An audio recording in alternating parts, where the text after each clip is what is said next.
Well, good evening, Raider fans, and this is Kurt Schreiner here with Rocky Hidalgo for the Rocky Hidalgo pregame show as we ready ourselves for the Wheeler Wildcats versus the Walton Raiders live at Raider Valley for tonight's first home game of the season. And Coach Hidalgo, team's off to a 3-0 start. Your first game in Raider Valley as a head coach. Talk to us a little bit about the emotions of what that means to run out on Raider Valley tonight. You know, I think Raider Valley is one of the most special places in the state of Georgia to watch and to coach high school football. It's kind of been a dream of mine to break through that banner and head out there, lead the team out in Raider Valley. So I'm excited about it. The team is excited to be home and play our first home game. I think we're going to be. I think we'll be ready to play, and emotionally, I think we'll be charged up to go out there in front of our fans in our stadium and play some football. The rumor has it that in a couple of hours we'll be seeing some new jerseys on the field as the players run out there tonight. Yeah, you know, we're going to break out some black jerseys. The kids, we had a goal during our lift-a-thon. If they raised $35,000, they wanted the award to be black jerseys, and you know, this is some kind of, we're in this business to kind of make those guys happy and give them a great environment to play, and that's what they wanted. So we went out and got them black jerseys. They look great. I think the kids are going to look awesome in them, and they're excited about wearing them. Awesome. That's great stuff. You're 3-0, but the last 2 weeks against Kell and against Campbell, you fought back from double-digit deficits. You were down 16-0 at Kell and 38-21 at Campbell. When you look at that as a coach, two sides of that coin. You've got the heart that the players showed to come back, but also how do you avoid those double-digit deficits going forward? Well, our focus needs to be a little better. Coming out of the Georgia Dome game, I felt you know, we kind of had we beat Norcross hats on a little bit. We had to kind of get our focus back, and we were lucky in some ways to get back and beat Kell. I think the team played hard. For the most part, we played well on defense. We really played well offensively. The problem was you have execution errors. It's kind of, they call the typewriter effect. You have one guy that makes a mistake and it ruins a drive or gives up a big play, and we had some of that going on. And for the most part, that's focus. That comes from our focus. Our focus was not where it was supposed to be. The other side of it is we have a very inexperienced football team. We're playing a lot of seniors, but only about 4 or 5 of those guys really played and started last year. So it takes time for those guys to develop the continuity together, but also the experience to go out there and play from the snap. And as soon as you get off the bus, we talk about get off the bus. That's a learned behavior, and our football team is learning those things right now. I'm excited that we won those games, but hopefully we can come out and play better at the start of this one. What has stuck out to you as the coach the last 2 weeks? Joey Windler's been terrific on offense, running the ball a lot. Williams shows some great speed at the wideout position.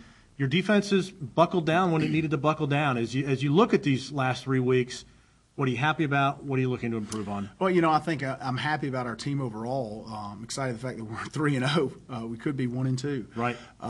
But our football team as a whole, I'm really excited about our team. I think we've showed glimpses of greatness. I think we played 2 great quarters of football against Campbell. The second half of Campbell, we outscored them, I think, 28-10, if I'm not mistaken. Right.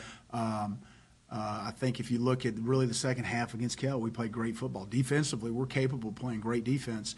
We've got to cut out some of the execution errors. I'm really excited about our offense. I think our offensive line's coming off the ball well. Our quarterback's a playmaker. We've got playmakers at the running back position and the wide receiver position. So there's a lot to be excited about about out there. But you know, for the most part, really and truly, the thing that excites me the most is the way our kids have battled back and fought, not given up. We've had opportunities to lay down. When Kell intercepted that football and ran it in, a lot of teams would have just packed up and gotten ready for next week. When Campbell went up on us, 38-21. A lot of teams in the second half, they would have just packed it up and been ready to go. Our team did not. I think it shows great character. It kind of shows about what our program is about, how far we've come. I think 10, 12 years ago, I'm not sure we could have won that game. Yep. And our kids believe that they can win. And that's a good thing and a bad thing. By believing you can win, sometimes you take the liberty of thinking you can throw the jersey out there and the jersey's enough. So we've got to learn that that's not enough. We've got to come out there. We've got to apply ourselves. We've got to be focused. We've got to be disciplined from the beginning of the game. And I think we can have a great football team. On the other side of the coin, the Wildcats come in here tonight. They're 0-3. They are a rivalry game. They're just down the road. Tell us a little bit about what we'll see from the Wildcats today and some of the preparation that you've gone through this week to get ready for Wheeler. Well, you know, Wheeler is a very athletic team. They're a young football team. But they can run around offensively and defensively. They have big play players on offense. Defensively, they're capable to pick the ball off and return it for a touchdown. They play really, really hard. I think they believe in their coach, but they're a young football team. They're an 8-man front team. They're what most people would expect out of like a Virginia Tech. Right. Offensively, there are multiple offense. You'll see them line up in some wing tee. They'll get in some power eye, and they'll get in one back and some spread formation. So they're going to test our defense in a variety of ways. We got to be prepared to line up to a bunch of things. I think from the standpoint of preparing our football team, is our goal every week is not to worry about our opponent. We want to prepare for our opponent, but our focus is always on us. We want to continue to get better, because if we continue to get better and do the things necessary, we'll have an opportunity to win the game. I think our football team, and we talk about our team. I think we've got a good team here tonight, and we want to go out there and play well in front of our fans. This is our first home game. The place is going to be packed with people wanting to see the 2009 Walton Raiders, and we want to play well for them. And that's very important to us, that we go out there and have a great showing at home in front of our fans in our home opener. Well, Coach, Friday night, Raider Valley, East Cobb rivalry game, your first home game. I don't think it gets any better. And Raider fans, we encourage you to stick around and watch the broadcast of the Wheeler Wildcats versus the Walton Raiders. And we're going to go up to the press box and for some more pregame entertainment. And Coach Hidalgo, good luck tonight, and we hope for another Raider victory.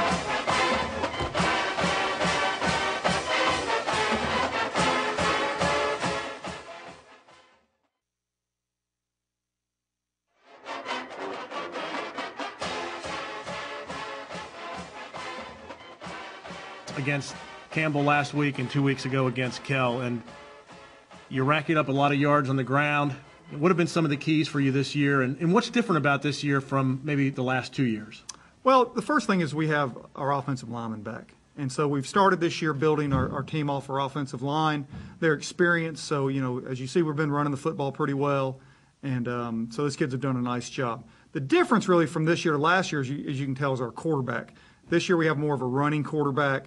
So our offense a lot more, it's option stuff, quarterback runs, that kind of stuff. And we're still throwing the football some, but last year we were more of a drop back team and a tailback oriented team, whereas this year we're kind of a quarterback running team, play action, drop back team, and some tailback stuff. So that's how it's a little bit different than last year. When your quarterback runs as much as that trip, do you worry about his health at all? In college and in the pros, we're always worried about a quarterback's health, but as you look at Joey and the success that he's had, do you worry about the number of hits that he's been taking on a weekly basis? Yes, we do. And matter of fact, that's been, our discussion last week was going into the Campbell game. We were like, hey, let's see if we can run him less. We'll throw the football a little bit more, run the tailback more, run the fullback more. But things kind of changed. We kind of felt we kind of dug ourselves a hole and kind of had to get out of it. And, so we looked at him and I said, let's go, man. You're going to have to get us out of this hole. And he's a great competitor, and he did a great job. Yes, the answer is yes. I am concerned, but we got to win football games, so we just got to kind of go with what we got right now. Sure.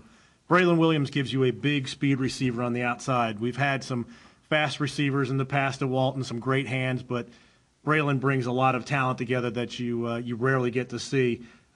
Plans to get him the ball more? Yes. I mean, he's got 15 catches so far, and we're trying to get him the football. It's just we've been running the football so successfully.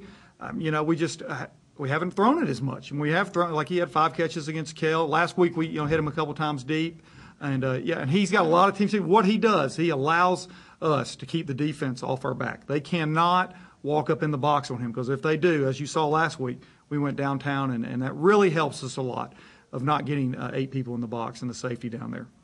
As we play Wheeler this week, Wheeler's a team that's 0-3 right now. They've had one close game, but the other 2 games haven't been that good for them. What should we be looking for from the Raiders tonight as they hit the field here at Raider Valley? Again, more of the same. We want to be a balanced offense. We want to throw the football. We want to be able to run the fullback, run the tailback, run the quarterback. Be as balanced as we can be. Continue to work on the passing game, because, like everybody knows, it's going to come down one Friday night. We're going to have to be able to throw the football to win. So my big thing tomorrow night is to be able to throw the football a little bit more and continue to run the football well. All right, good stuff. Well, Coach, great start to the season, 3-0. You can't do anything better than that. And good luck here in the first game here in Raider Valley in 2009. Thanks. Great to be back home. Thanks, Trip.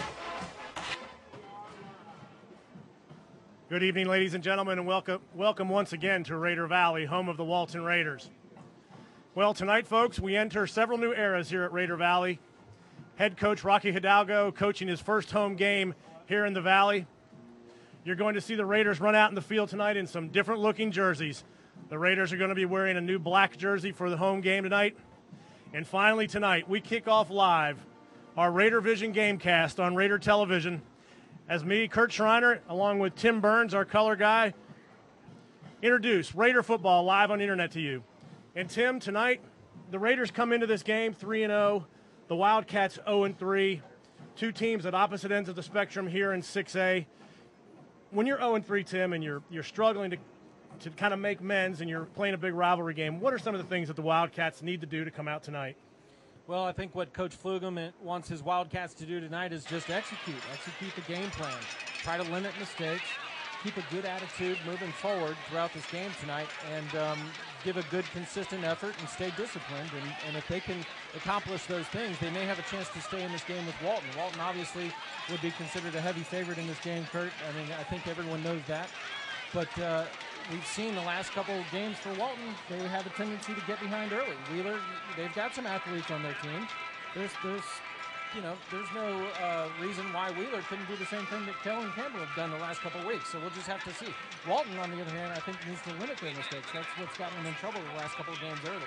Tim, what does rivalry mean when you have a situation like this? You hear it many times, 0-3, 3-0, throw the records out. But how big does rivalry enter in a game here? You went to Walton High School. You've been in a Wheeler-Walton High School game. What does that mean? What does that feel like on the field? Well, in a rivalry game like this, it's Katie bar the door. I mean, like you said, throw the records out the window. You never know what can happen. I mean, we saw last week Lovett beat Buford. I don't think anyone in the state thought Lovett was going to win that game last weekend, and they come away with a 28-21 win. There's another game between Creekview and Flowery Branch. Flowery Branch, one of the top teams in the state, regardless of classification. Several Division I prospects on that team, and Creekview comes away with the win. They just fought hard and stayed in the game the entire game and came away with a 3-point win. So, you know, same thing in this game. It's a rivalry game. Both of these teams want to beat each other so bad, and it's a game that they get up for every year. Obviously, Wheeler's going through a bit of a down time right now, and looking across at the visitor stands, you wonder if they're already looking forward to basketball season.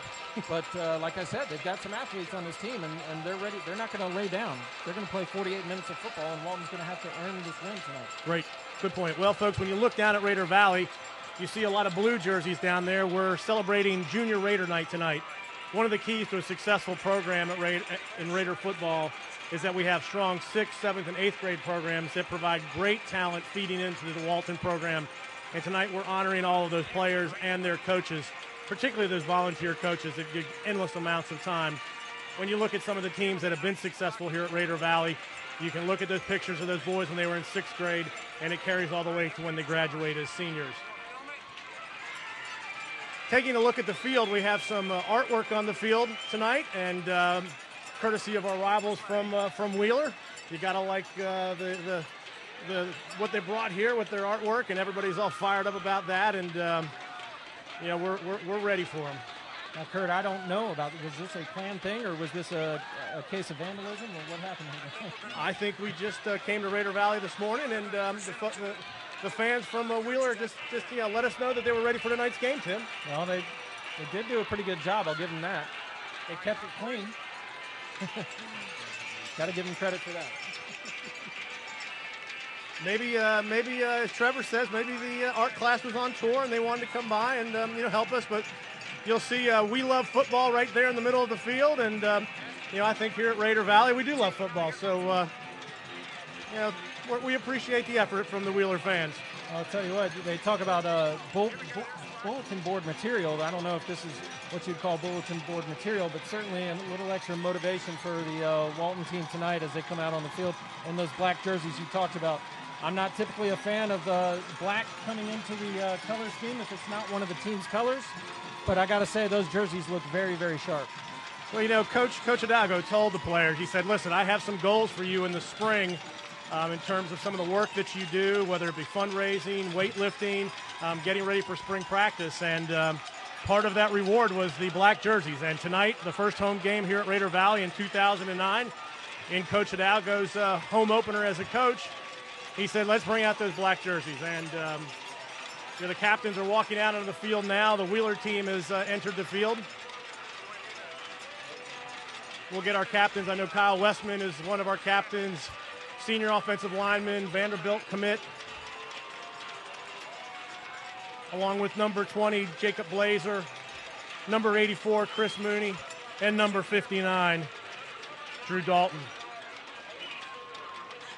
If you look out at the crowd, Kurt, it looks like they got into the act with the blackout as well. Pretty good representation here on the Walton side with the black shirts. Yeah, Tim and I are up here wearing white shirts, but the rest of the crowd is wearing black shirts. But maybe if we do get a chance to get on camera, you know, we'll be able to shine with our nice white shirts here. I talked about those last couple of games for Walton where they got behind early and had to come back and fight for wins in both of those games, getting behind by 16 to Kell and by 17 to Campbell. And it's nice to know that Walton can come back and earn a victory after getting down by double digits, Kurt. But I think Coach Hidalgo would rather see the Raiders come out early tonight and put this game away early. Yeah, you have to think that the 16 and 17-point deficits become scary as a head coach, Tim. You can't constantly keep fighting back. You're going to run into that team that's going to take that 17-point advantage and just hold on to it. The captains have been introduced. We'll get a hold here of the Wildcats captains. Looks like number 71, Kevin O'Fee, is one of the captains. Hard to see here with the coin toss.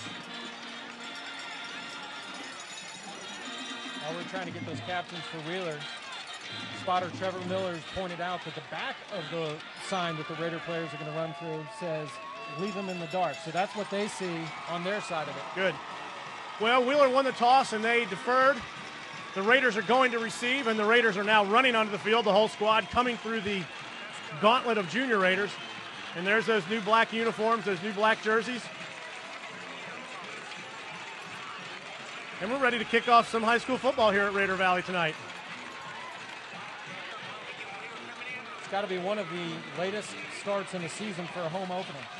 It is. You know, the game at the Dome technically counted as a home game for us against Norcross, but went on the road against Kell, went on the road against Campbell, 2 region games. To come back here 3-0, I think is ahead of everybody's expectations, and I know the coaches, the players, and all the fans are extremely happy. You know, Tim, as we look at some of the keys to the game from the Walton perspective, you know, what can we expect from the team, and what do you see as some of the keys? Well, when you pull one of these stunts that Walton's pulling tonight with the blackout, you got to make sure you don't get blacked out, and they got to avoid getting too excited with their first home game in the black jersey. They got to keep it all in perspective and realize that they still got to go and play a football game tonight. They also have to stay grounded, run the ball, control the clock, control the tempo of the game. That's Walton football that we've seen these last several years. They want to keep that going tonight. And the last thing is use the big boys.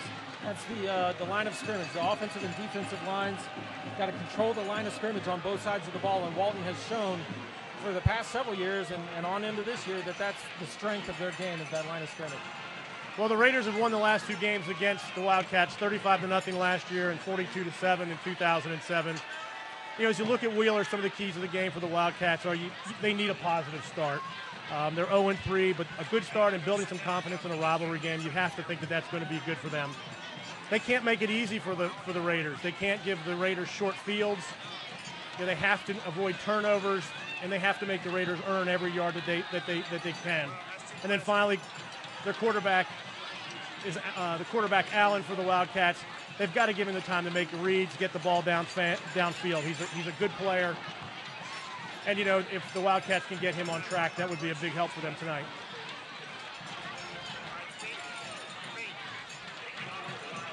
Our officials for tonight are referee Keith Hammond, umpire Stan Park, linesman Joe Dan Thompson, line judge Landon Hunsucker, side judge Manny Thompson, field judge Jack Kelly, and the clock operator Adam Crum. The kicker is Will Pereira, number 30. He's one of the soccer players from Wheeler.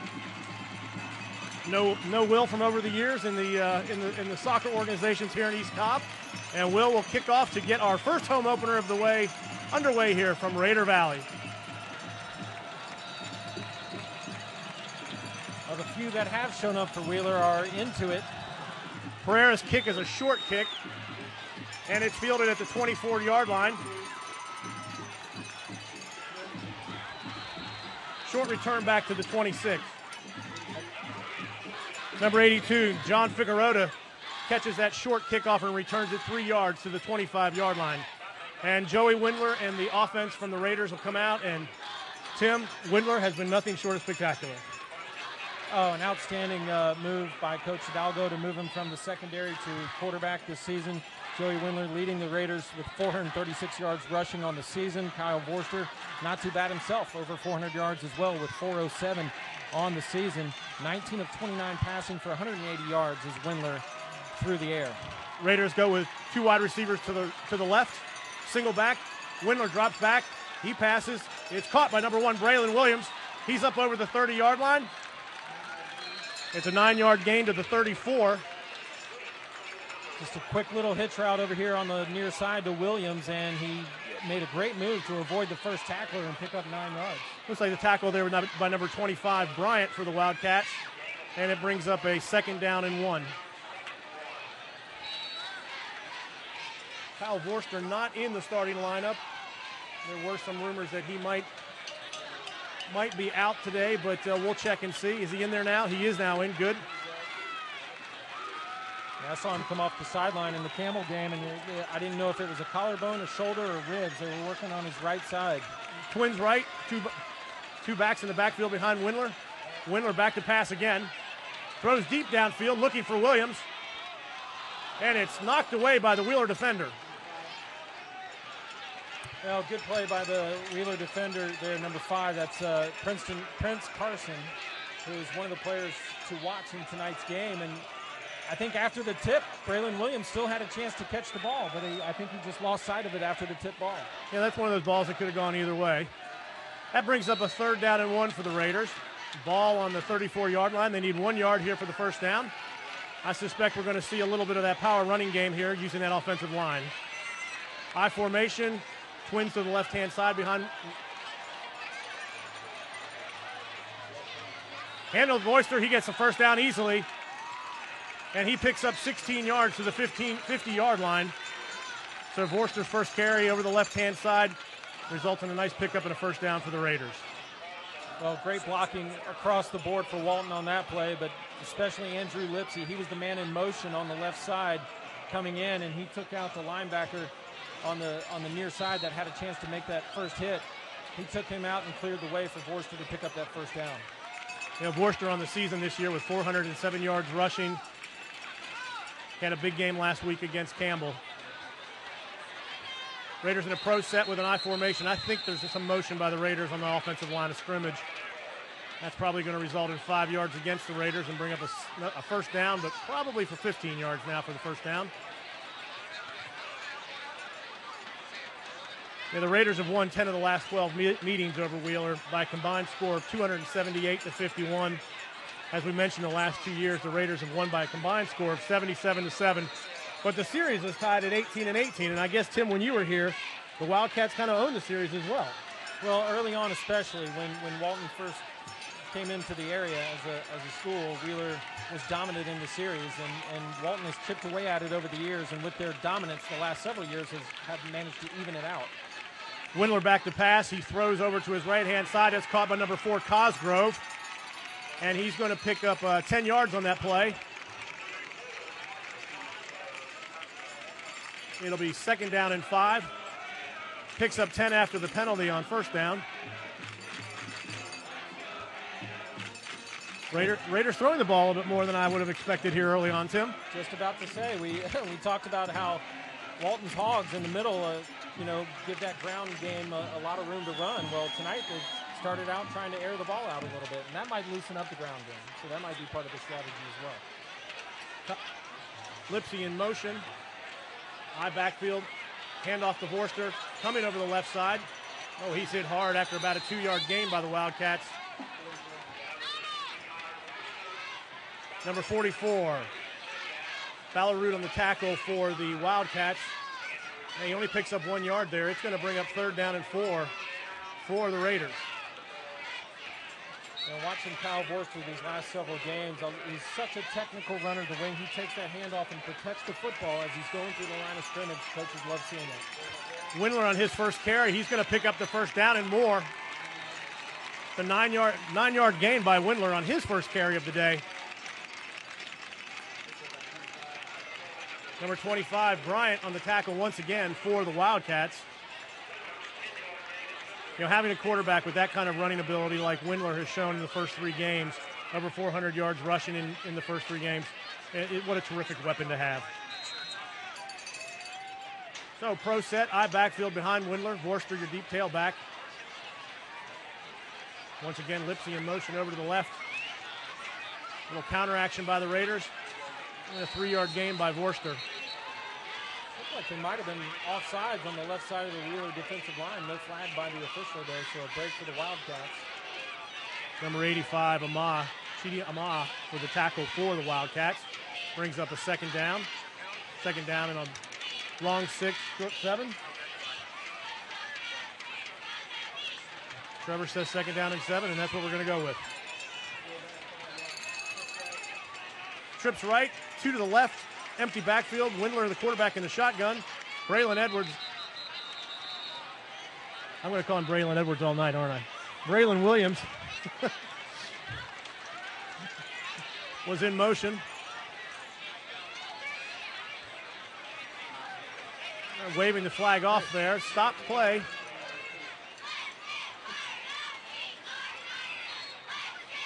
So it'll be second down and 7. We'll do it again. It'll be a do-over. Like one of those NFL punts off that scoreboard in Dallas. We'll just do it over. Now Tripp Roberts has checked into the game for Walton. So we have Trips right, 2 receivers to the left. Windler in the shotgun by himself. Second down and 7. The ball on the 31-yard line. Wheeler's 31. Short pass to Edwards, number 1. He picks up 2 yards. It'll make it third down and 5. Number 9, Marcus Lambert on the tackle for the Wildcats. You know, Tim, before the game, I took a walk down on the field. The sidelines are very wet. The center of the field's okay. The sidelines are wet, and the end zone's about halfway back are very, very wet. So I suspect when you see some of those wide plays in the corners, you're going to see some guys slip. Lipsy once again in motion to the left, I backfield behind Windler. Windler turns and gives it off to Vorster. Vorster's over the 25, and he's tackled at the 22. That's going to be enough for a first down for the Raiders.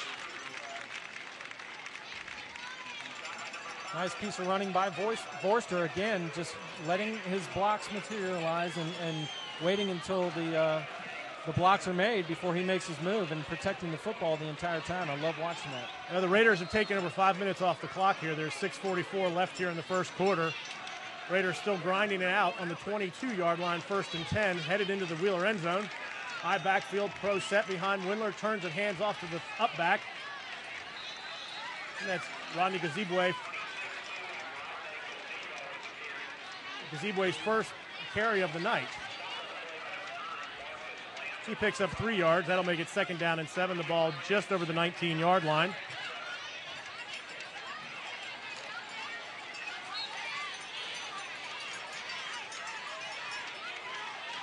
Looking over at the admission gate, the crowd still filing in here to Raider Valley. It's going to be a good crowd by the time it's all said and done. Lipsy again in motion from the right-hand side.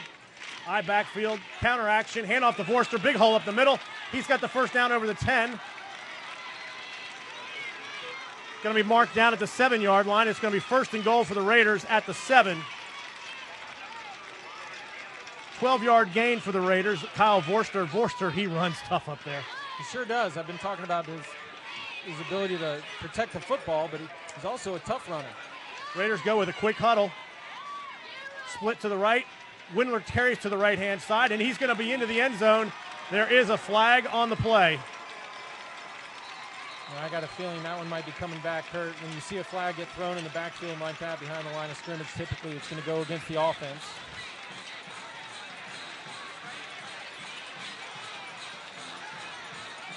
The referees talked this one over. The flag came down just as the ball was snapped. Yeah, the Raiders came up to the line of scrimmage in a hurry. They snapped the ball in a hurry.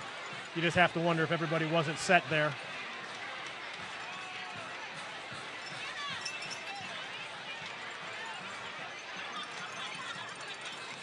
About to get the indication. Maybe go against Wheeler.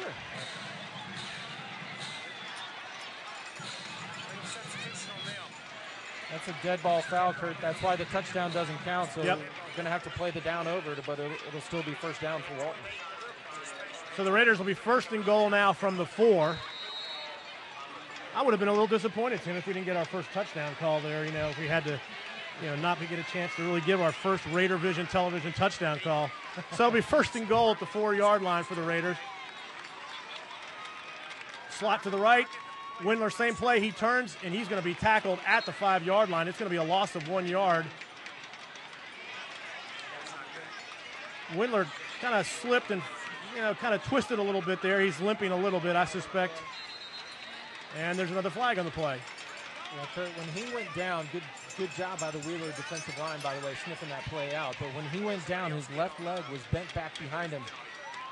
Didn't look pretty, and he got up kind of slow, but he's going to stay in there. Illegal motion on the Raiders, so we're going to go back 5 yards again. We're going to be first down and 5. First and goal at the 9, back 5 yards. And we are now approaching a 7-minute drive here in the first quarter. Haven't scored yet. Well, the Raiders definitely meeting one of the keys to the game by chipping off close to 7 minutes of the clock already on this first possession. So the Raiders are going to have the ball in the left hash. It'll be first down, goal to go at the 9-yard line.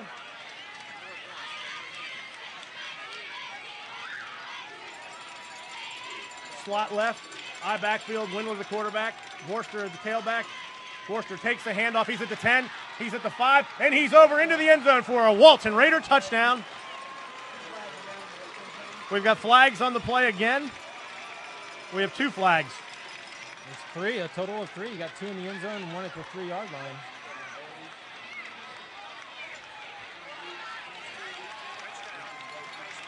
Face mask against the Wildcats. It'll be a Walton Raider touchdown at the 4:42 mark of the first quarter. Raiders 6, Wheeler 0, and we've got the extra point coming up here. How about a replay on that one, Pete? As Borster take the ball at the 9-yard line. Takes the handoff. He's at the 10, he's at the 5, and he's over into the end zone for a Walton Raider touchdown. And you can see the face mask there. The kicker will be sophomore Holden Fender, left-footed kicker wearing number 94. Andrew Lipsy, number 27, is the holder for the Raiders. This will be Fender's first kick as a Raider. Low snap. Kick is up, and it is good. So the Walton Raiders take a 7-0 lead here on their first drive. A beautiful 7-minute and 18-second drive as the Raiders go 75 yards for the touchdown. And Holden Fender is on the board with his first kick as a Walton Raider. Holden is a sophomore. He is a soccer player. He was on the. He was a freshman who started on the Raiders' state semifinal team last year during the soccer season, and trying the things out as a kicker here this year. So Tim, you're the Wildcats. 7 minutes and 18 seconds down the field at you. Now you get your first chance on the ball. Not time to panic, just time to do what you need to do and try to control some tempo on your own, I would guess.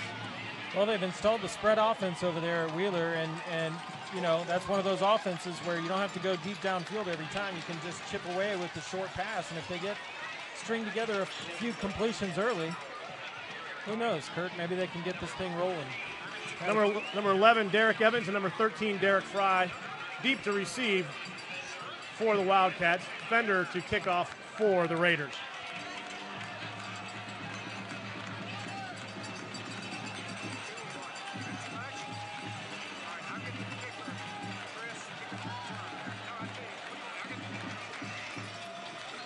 Fender waits for the referee's signal to kick, and we're ready to go. Fender approaches the ball. Deep kick, that's going to be well into the end zone. That was over the end line. That was Craig Kamei, Adam Schreiner-like on those kickoffs. So Fender does a nice job with his first kickoff, 70 yards. It was almost a field goal. It was almost a field goal. Just missed going through the uprights on that kickoff. So the Wildcats will take over first and 10 at the 20-yard line. Wildcats come out with number 3, Chris Allen, as their quarterback, and Chris has been the leading offensive threat for Wheeler here in the season.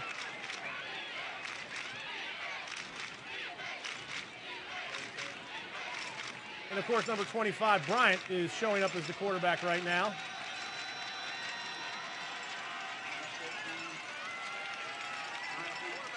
Handoff up the middle looks to be little or no gain by the Wildcats.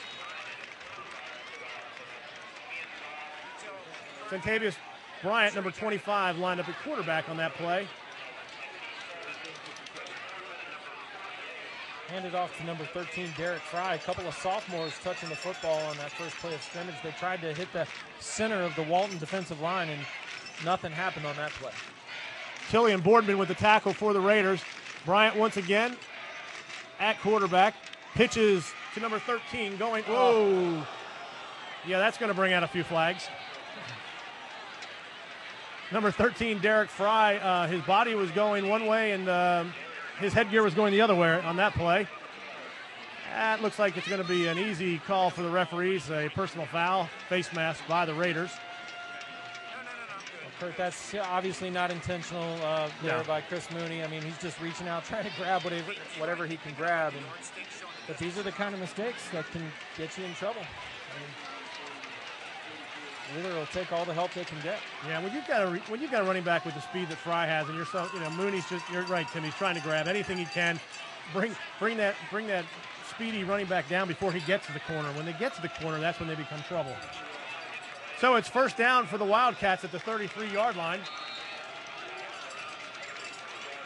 Bryant under center. Number 4, McGilvery, the running back, and it's handed off to McGilvery, who gains maybe 1 yard.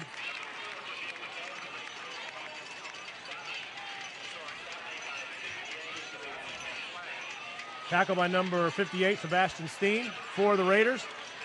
Gain of 1. It'll bring up second down and 9. The ball at just across the 34-yard line.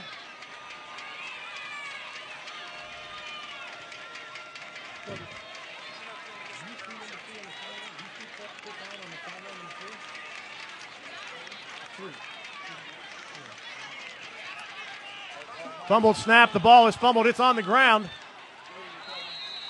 And it looks like it is. It is a Raider recovery. First down, Raiders. Ball at the 34-yard line.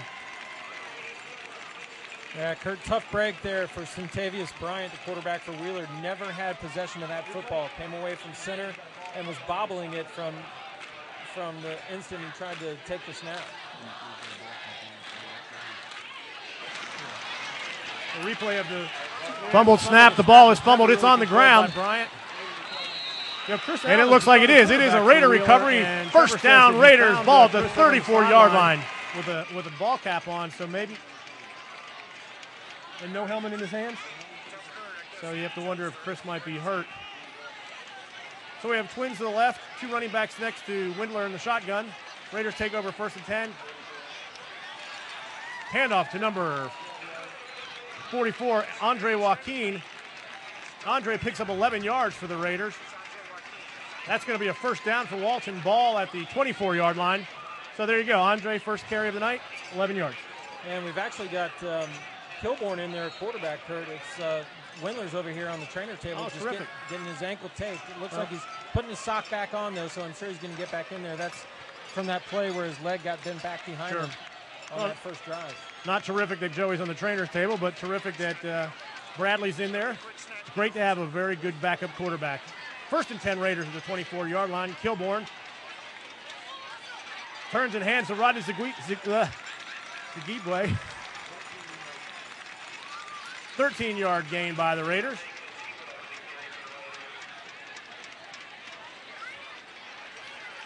Zagibwe with a 13, 14-yard pickup puts the ball at the 11-yard line. Raiders first and 10 at the 11.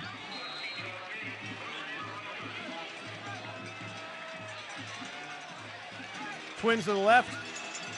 Zagibwe, the lone running back behind Kilborn. Ball at the 11-yard line.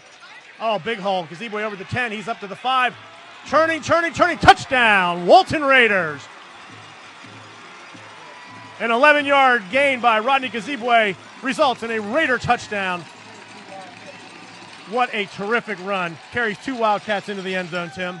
Very motivated run that time by Rodney Zagibwe. He dragged Marcus Lambert into the end zone with him.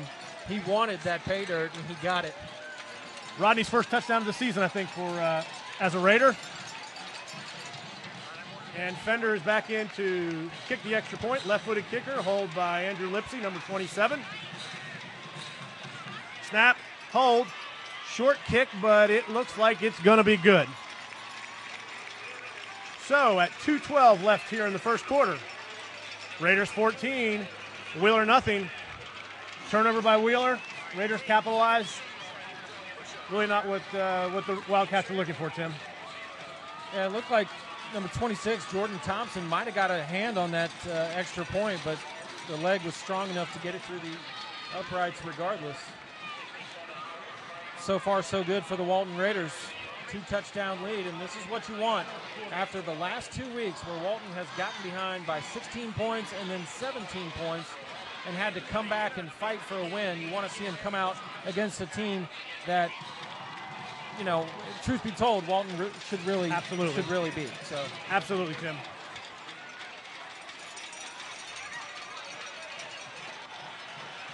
So Fender to take his second kick. Let me see, the first one was 70 yards, so let's see how far this one goes. Fender gets the signal for the kickoff. This one's going to be a little shorter. Caught at the 4-yard line. Runners up to the 15, over to the left-hand side. He's got some running room over the left side. He's up to the 25 and tackled at the 27-yard line. That was number 11, Derek Evans, for the Wildcats. Not a bad kick by Fender, but caught at the 4-yard line, and a nice return there, 22-yard return for Evans of the Wildcats.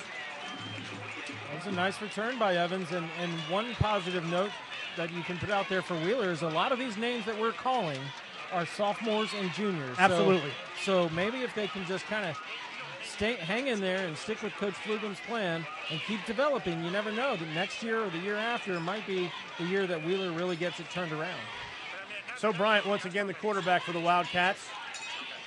Ball at the 27, 1st and 10. Inside handoff. Going to be no gain, maybe a loss of 1.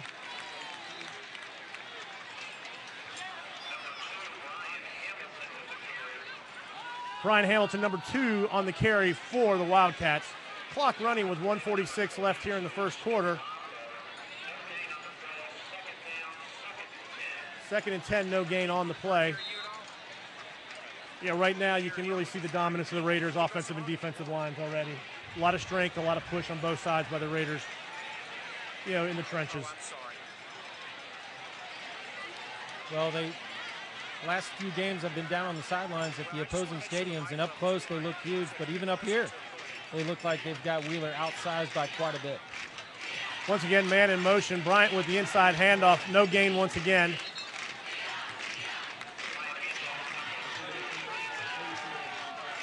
Well, Wheeler's going to have to, at some point, try to utilize that speed and get outside the tackle box, because right now they're trying to go up through the line of scrimmage, and that's just not going to happen against this defensive line. Number 84, Chris Mooney on the tackle. Entering the game, Zach Rydell-Huber and Orrin Whitaker in for the Raiders on defense. So it'll be 3rd down and 10. Bryant under center again. Oh, another fumble by Bryant on the exchange to the running back, and it was fumbled. As Bryant's trying to do that read, that belly read, the running back hit him on the hip. It's recovered by the Wildcats, and it's going to be punt team for Wheeler. You have to wonder, with Allen not being in the game, Tim, if Bryant being the backup, those reads, those handoffs, all the things that are so important in the exchange in this offense is going to be difficult. And even the center snap, he's had a couple of problems with the snap from center. So whatever has happened to Chris Allen, to not have him in the game tonight for Wheeler is obviously a huge detriment to the Wheeler Wildcats as they face what many people would say is a far superior opponent in Walton Raiders. So at the end of the first quarter, we've reached the end of the first quarter. It's Walton Raiders 14, Wheeler Wildcats nothing. We're going to take a break and let you hear from one of our Raider sponsors.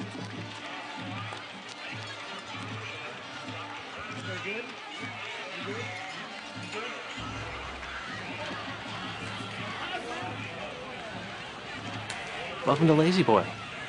I know what's going on here. This.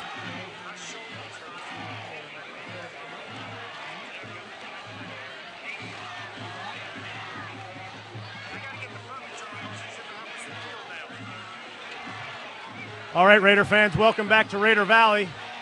The sun has set over Raider Valley now. For all of you familiar with Raider Valley, that sun faces right into the home stands, and when it goes down behind Raider Mountain, the baseball field, that's one of the best feelings of the night. And a really pretty sunset tonight as well. You're not getting the striking orange colors you get a lot of times, but a good-looking sunset nonetheless. Number 1, Williams deep for the Raiders. Ryan McIntyre, number 7, punting for the Wildcats. Good punt, fielded by Williams at the 38-yard line. And he steps out of bounds after a 2-yard return at the 40-yard line. Ball kind of knuckleballed out there. Not a bad punt, though, about a 33, 34-yard punt. And they're going to say that Williams stepped out of bounds at the 39-yard line. So it'll be 1st and 10 Raiders. Ball on their own 39. 11:48 left here in the second quarter as the second quarter just underway. And Joey Windler back out there at quarterback for the Walton Raiders, so that's good to see. That's very good to see. But yeah, the good thing is with Kilborn, you've got a very, very competent quarterback. Clearly going to be the starter next year. And he leads them on a touchdown drive. So Windler turns, hands off to Gazebue. Rodney over the 50-yard line. He's over the 45, breaks it out to the right-hand side. He's tackled at the 39-yard line. That'll be a gain of 22 yards. McIntyre, number 7, punting for the Wildcats. Gazebue taking advantage Good of punt, the opportunity. fielded by Williams at the 38-yard line. Long 22-yard run. Now you bring Kyle Vorster into the picture. I mean, who are you going to defend? Who are you going to tackle? Very talented stable of runners for Walton, starting with quarterback Joey Windler, Vorster, Gazebue, and even Andre Walton when he gets in the game. Absolutely. So you have two twins to the left. Going to be a pass by Windler. He's got a man wide open down the center of the field. Caught, and a touchdown. Walton Raiders. I think it's Cosgrove. Patrick Cosgrove on the 39-yard pass from Windler to Cosgrove. Walton Raider touchdown. And Pete, I don't know if we have a replay of that one or not, but it was a beauty. Yeah, Cosgrove got behind and gets in the game. Defender streaking down the left side. So you have two twins to the left. By Windler. Going to be a pass by Windler. He's got a man wide open down the center of the field. Caught, and a touchdown. Walton Raiders. I think it's Cosgrove. You can run the ball like the Raiders run it and then turn around and throw a pass with that kind of precision. Defensively, you're just kind of left with, okay, what do I do next? Well, Trevor was pointing that out, that they were putting 8 in the box, the Wildcats, that is, and they still couldn't stop the ground game of Walton. So Fender's extra point is good. And at the 11:09 mark in the second quarter, Walton Raiders 21, Wheeler Wildcats nothing. And right now the Wildcats have shown no ability to really move the ball at all to push the Raiders off the line of scrimmage. And between the Raiders running game and Windler's ability to throw those kind of spot passes, Tim, this is looking like it's going to be a bit of a long night for the Wildcats unless something changes here quickly. Well, it's a rivalry game, Kurt, but you feel for this Wheeler program, what they've gone through, starting with last year and now the first part of this season. 0-13 as a head coach is Tom Flugum over at Wheeler, and you just kind of hope they'll give them a chance to kind of get things turned around. The Raider drive, 2 plays, 68 yards. Not a bad way to do it. I'm sure Coach Allen drew it up just like that. So Fender again with the kickoff for the Raiders. His first kickoff went 70 yards. The second one was caught at the 4-yard line and returned nicely by the Wildcats. Knuckleball kick, but good distance. Bounces at the 5 and recovered by number 13, Derek Fry. Fry still on his feet over the 20-yard line and brought down at the 23-yard line. Number 20, Jacob Blazer on the tackle. Nice hard run. Hit somebody at the 20 and took a couple of Raiders on a ride for 3 or 4 yards. Definitely a good effort by Derek Fry. And, you know, with Wheeler, it's clear a lot of their best athletes are playing basketball, and a lot of them are so good, it's not worth it to risk their future in basketball to come out and play football. And a lot of those guys would probably help this program out quite a bit. Oh, sure, absolutely. It's interesting. The Raiders have a lot of two-sport athletes, which is not as familiar, but we have a lot of lacrosse players playing football. We've always managed to find a couple of good soccer players to help us on the kicking game. And, I'm a big believer in kids should play more than one sport. Bryant, the quarterback, once again, ball at the 23-yard line. He drops back to pass. He's chased immediately by a group of Raiders and loses 5 yards as he is sacked. Outstanding penetration. Chris Boardman, number 57, on the tackle for the Raiders. As soon as Bryant took that handoff and turned to his right, it was as though the Raiders said, here we are. Sorry. 3 Raider defensive linemen had him out, absolutely surrounded.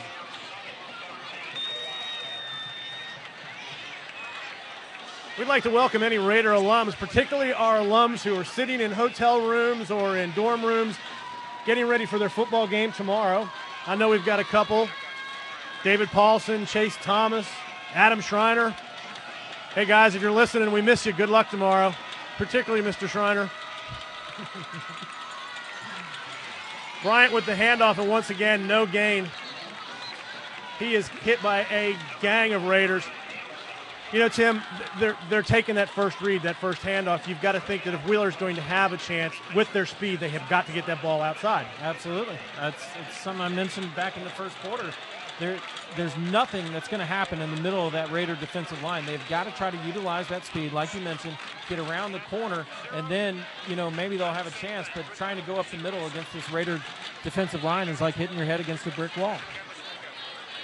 When you're trying to push Kyle Westman around, it's just not going to be a good plan. So we have 3rd down and 13 for Wheeler. Quarterback keeper by Bryant over the left-hand side. He picks up a few. We've just been attacked by a large alien bug that sent Tim scurrying to the back of the press box. I don't do well with bugs, but especially ones that big. And that bug was participating in the blackout. You got to point that out. And Trevor said it had a number on it, too. He said it was so big. So it brings up 4th down for the Wildcats. It's going to be 4th down and 14, 4th down and 13 for Wheeler.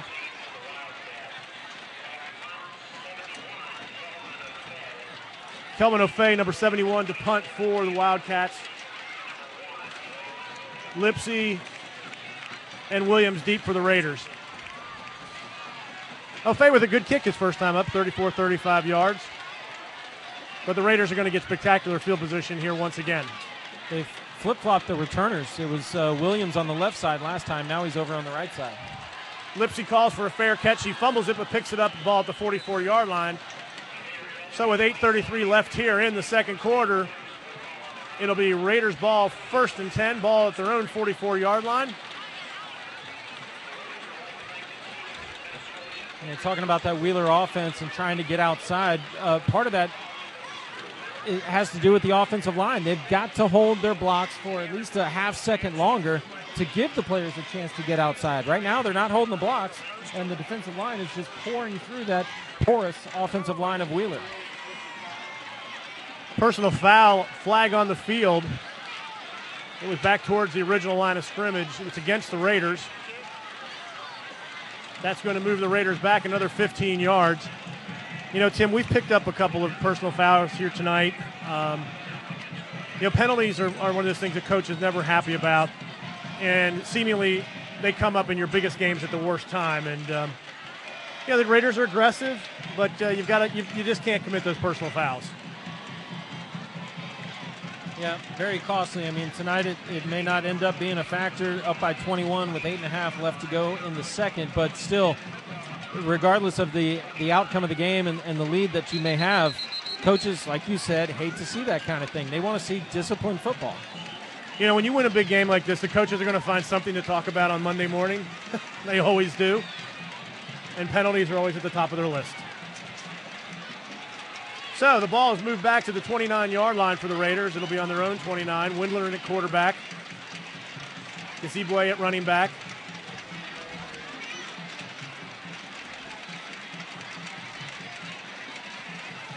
Mr. Hammond, our referee, has got the ball set, and we're ready to go.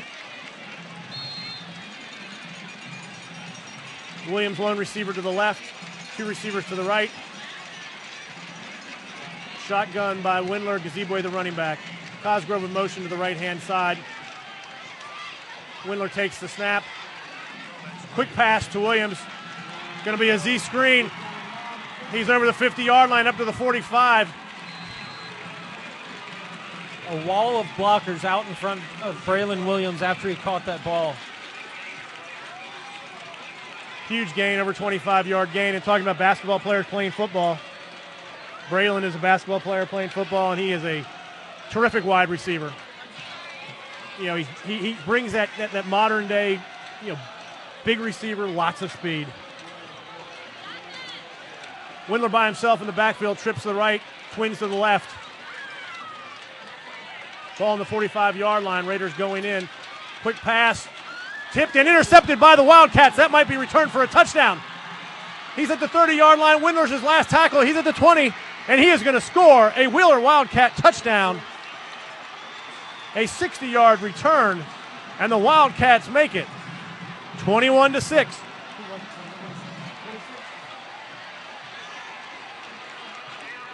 Number 26, Jordan Thompson for the Wildcats. The ball was tipped by a Wildcat, tipped by Williams, caught by Thompson. Ball on the 45-yard line. Raiders going in. We have a replay twins to the left. And we do. It was a good pass. Ball on the 45-yard line. Raiders going in. Quick pass. Tipped and intercepted by the Wildcats. That might be returned for a touchdown. He's at the 30-yard line. Windler's his last tackle. He's at the 20, and he is going to score a Wheeler Wildcat touchdown. Pereira, number 30, for the extra point. Ball's down. And that is no good. So, something positive happens, but you don't close the deal. So your score was 7:49 left here in the second quarter. Walton Raiders 20, Wheeler Wildcats 6. But you know, Tim, if you're a Wildcat fan, hey, that's the kind of break you're looking for. That's the kind of thing that you need. Well, they had one of those in the Kell game, a pick six by John Jimenez of Kell. Took it all the way back to the house, and now Wheeler has one. I like the effort by Joey Windler, though, trying to make the tackle. Absolutely. The returner, Jordan Thompson, just put a nice move on Windler as he had a good angle on him. So Pereira will kick off for the Wildcats. Deep to receive, Matt LaMontagne and Braylon Williams, number 14 LaMontagne, number 1 Williams. You know, Matt LaMontagne is one of my favorite players on the Walton Raiders. I mean, in the Kell game, he had 3 or 4 of the best plays I've ever seen a cornerback have. And, you know, he's just your typical Walton player in some respects, that a lot of hustle, a lot of grit and determination. And when you've got he and Williams back there together, a real threat for the Raiders. I'd say he really set the tone for the entire season back at the Dome against Norcross on the opening kickoff when he jarred the ball loose. And Walton recovered that opening kickoff fumble and drove it in for a touchdown to get the season started. So Will Pereira to take the kickoff here for the Wildcats. Ball down at the 40.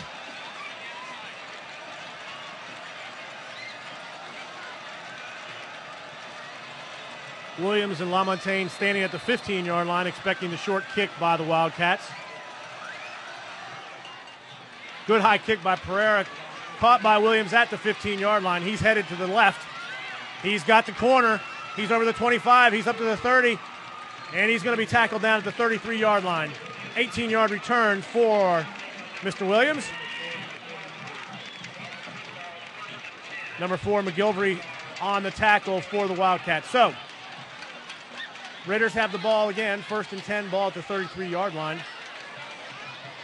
Leading 21-6 here in the second quarter.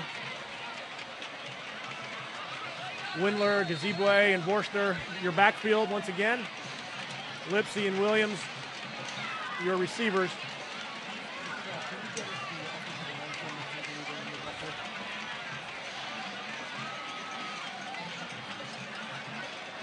So 2 receivers to the right, both running backs flanking either side of Windler in the shotgun.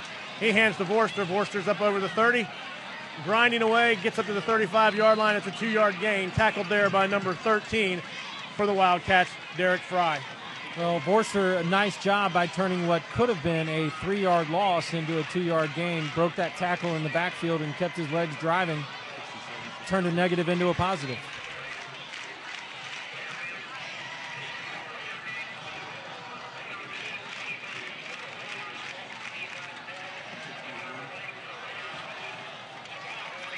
So it's 2nd down and 8 for the Raiders. Ball at the 35-yard line. Gazebue, the lone back behind Windler. Handoff to Gazebue over the left-hand side. He's over the 40-yard line. Still going. He's at the 50. He breaks loose. He's going to go to the 40. He's going to go all the way. Rodney Gazebue, 65-yard Walton Raider touchdown. Unfortunately, Kurt, that beautiful play by Walton is potentially going to be marred by some ugliness out there on the field. A great block downfield. I'm trying to get the number of the player who made the great block. 2nd down and 8 for the Raiders. Ball at the 35-yard line. Gazebue, the lone back behind Windler. Both of them got into Hand off to Gazebue over the left-hand side. He's over the 40-yard line. The most surprising thing about the whole Still going. He's at the 50. He breaks loose. He's going to go to the 40. He's going to go all the way. Rodney Gazebue, 65-yard Walton Raider touchdown. Unfortunately, Kurt, that you must need 13 or 14. it looked like he was swallowed up there in the middle of the pack and somehow broke free. And Fender's extra point is good. He's perfect on the night, 4 for 4. So is 6:39 left here in the second quarter. It's the Walton Raiders 28, the Wheeler Wildcats 6. You're watching Raider football on Raider Vision Gamecast live from Raider Valley.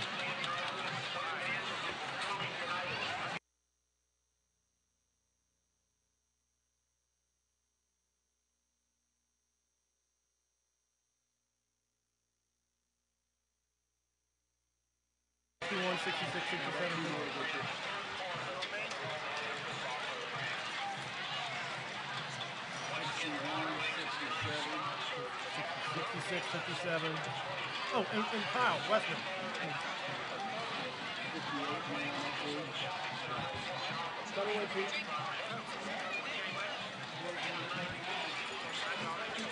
So the Raiders go 65 yards on the run by Rodney Gazebue for the touchdown to make it 28-6. And you've got to just love that offensive line. Chris Boardman, Nick Redditch, Kyle Westman, Ryan Barr, Oliver Kramer. You know, you got a great run by Gazebue, but you also have a 5-yard push on every play. Yeah, looking at that offensive line, Kurt, one of these guys stepped in for a starter, Matt Gilbert, who's got the walking boot on his leg. I believe it was, it might have been Reitich. But either way. Fender with the kickoff for the Raiders. A knuckleball going to be returned, picked up at the 3-yard line and returned by the Wildcats. Plenty of running room. The gap closes quickly. The fumble. Ball on the ground.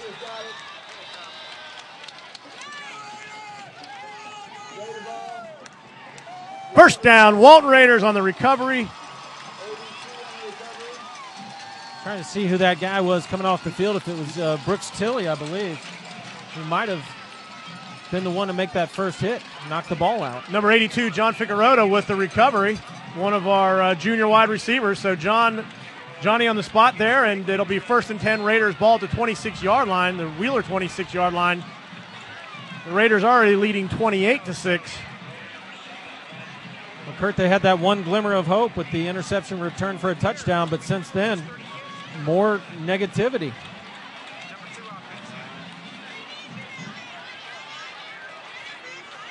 And Andre Joaquin, the running back, the deep running back on this play, he picks up 3 yards running behind Gazebue. Number 9, Marcus Lambert on the tackle for the Wildcats. You know, in addition to that big offensive line, you also have your tight end, Daniel Elliott, there too. The Raiders have always used their tight ends, you know, people like Chase Thomas, Zach Tenuta, guys like that to always create some push up there as well. Good to see Andre Walking back out on the field after the injury in the season opener last year in the Dome against Brookwood. I mean, right now, we've got as many running backs as you need. They all run hard, and they seem to work well together. So Windler with the handoff to Joaquin again. He's over the 20-yard line. He's up to the 15. And he's going to pick up a Raider first down. Number 13, Derek Fry on the tackle for the Wildcats. That's the first down. So Joaquin picking up 12 yards here in the last 2 plays. The Raiders content to grind it out. 5:36 left in the first half. Talk about running hard on that play. Andre Walking carried 2 or 3 Wheeler defenders an extra 2 or 3 yards to pick up that first down. So the Raiders have the ball, first down, ball at the, we'll call it the 13-yard line. Kilborn in at quarterback right now for the Raiders. Kilborn drops back to pass, looking left. He's scrambling to his right, still has the ball. Oh, beautiful passing catch, touchdown, Walton Raiders. Andre Walton from Bradley Kilborn, 14 yards on the touchdown pass. It was a great throw and catch that time by Kilborn and Walton. The defender draped all over the back of Andre Walton, and he was still able to come up in with at the quarterback catch and right then now for spin the Raiders. and turn into the end zone. Kilborn drops back to pass, looking left. He's scrambling to his right, still has the ball. Oh, beautiful passing catch, touchdown, Walton Raiders. Andre Walton from Bradley Kilborn, 14 yards. On the replay, you can see his patience. So Fender with his first extra point of the night, and it is up, and it is good. So with 5:03 left in the first half, Walton Raiders 35, Wheeler 6. And the positive that came about from the Wheeler interception return has turned quickly negative with the turnovers and the 2 resulting touchdowns by the Raiders. Yeah, and looking at their schedule, Kurt, you know, it just is going to keep getting tougher and tougher for Wheeler, unfortunately. After tonight, they play Lassiter, followed by Roswell, Pope, Kell, and Campbell. And every single one of those games is going to be a tough, tough game for Wheeler. Centennial, who knows what may happen there, but the next 5 after tonight are going to be real tough games for the Wheeler Wildcats. In other games tonight in Region 6, Centennial is at Pope. Pope is probably the best 1-2 team in the state, you could argue. Kell, 0-3, is at Roswell, 3-0. A lot of people think that Roswell will be the big contest for the Raiders. I know everybody's talking about Lassiter, but Roswell's playing great. Milton at Alpharetta tonight, and Lassiter's playing at Campbell. And, you know, that Campbell team is dangerous. I mean, with the amount of speed that they have on that team, you get into a run-and-shoot or track meet with them, you better be scoring points or you're going to find yourself at the wrong end of that score. Absolutely. Walton saw that firsthand last week. Tay Wright makes them a dangerous team all by himself. So Fender to kick, ball falls off the tee. Raiders leading 35-6 here, as we mentioned a minute ago. 5:03 left here in the first half. Talk about Pope being one of the best 1-2 teams in the state. You're right about that. You definitely got to count Camden County in that mix. Fender's kick is deep, but it's going to be returned at the 5-yard line by the Wildcats, up over the 20-yard line to the 27-yard line. Tackled there by number 20, Jacob Blazer. Mentioned Camden County being another 1-2 team that's really good. They're coached by a former Walton Raider, Jeff Herron. That's right. That's right. Walton Raider head coach, I should say. Well, Tim, as we look at Rocky's first 3 games and the first half of his first home game, it doesn't look like the Raiders have missed a beat. The Raider tradition continues, and but he's put his own spin on the team as well. Well, he's had a little bit of everything here in these first 4 games. He had a nail-biter in game 1. Teams have had to fight to come back in the last 2 games, and tonight. Bryant with the pitch to number 13. Derek Fry again for the Wildcats. They got the ball outside on a quick pitch, and they get a first down, but there is a penalty flag on the play.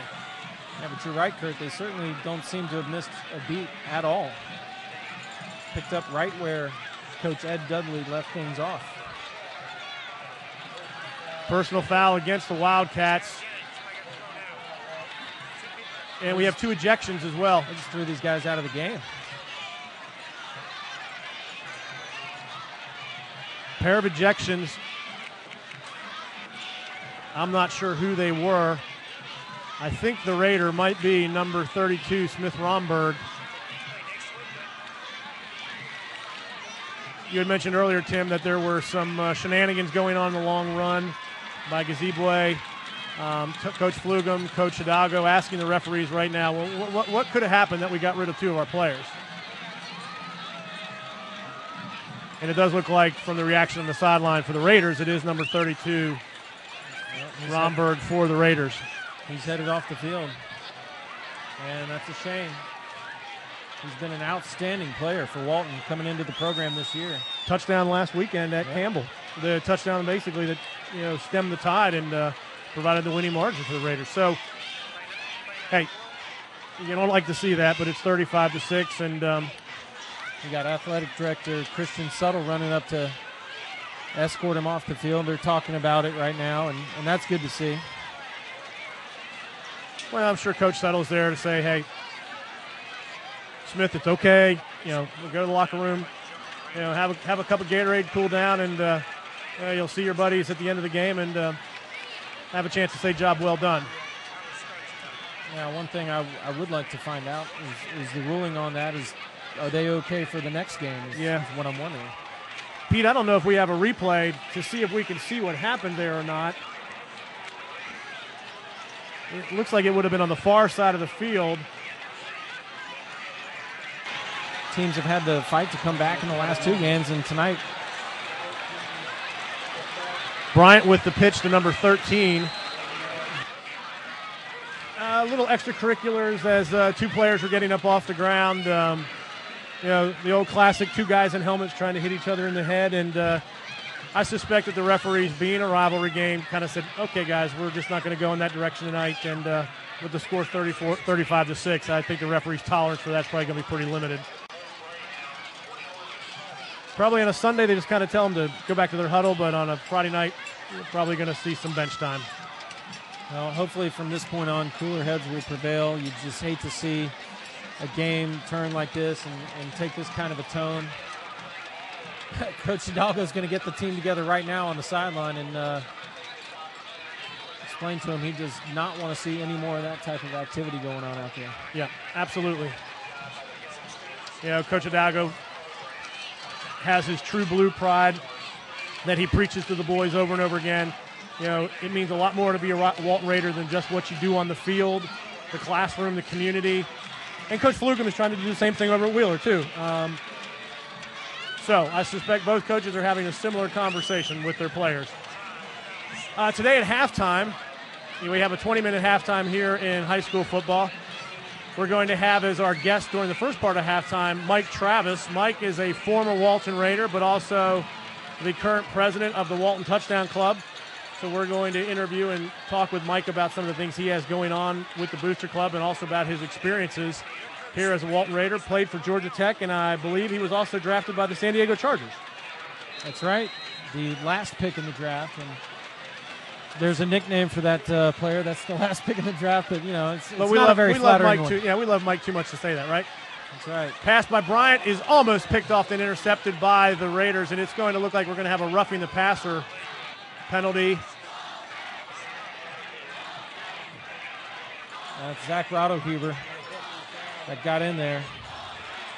And it's going to be an automatic first down for the Wildcats. We love Mike too much to say that, right? It's one of those aggressive pass by Bryant is almost picked off and intercepted by the Raiders, and it's a penalty like that. You want your guys to play hard and go to the whistle. You just got there a split second too late. Well, Coach Hidalgo is kind of looking out on the field with a little bit of disgust right now to say, no, guys, we're still playing football here, so exactly. Let us play football. And that's what he's saying to the official right now. So Coach Hidalgo taking a little stroll with the linesman. Ball will be 1st and 10 at the Walton 46. Quarterback Bryant for the Wildcats. 2 first downs by the Wildcats, one on the nice run by Fry, and the other one on the penalty. Another trouble with the exchange from center. Rotohuber once again rides Bryant down to the ground.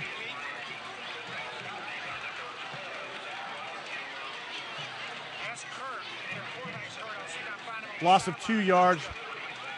It'll be 2nd down and 12 for the Wildcats. The Wildcats continue to have problems with either the center exchange and then also on that belly read when they're handing off trying to either do the fake or hand off to the fullback. So that'll be 2nd down and 12. Ball at the 48-yard line.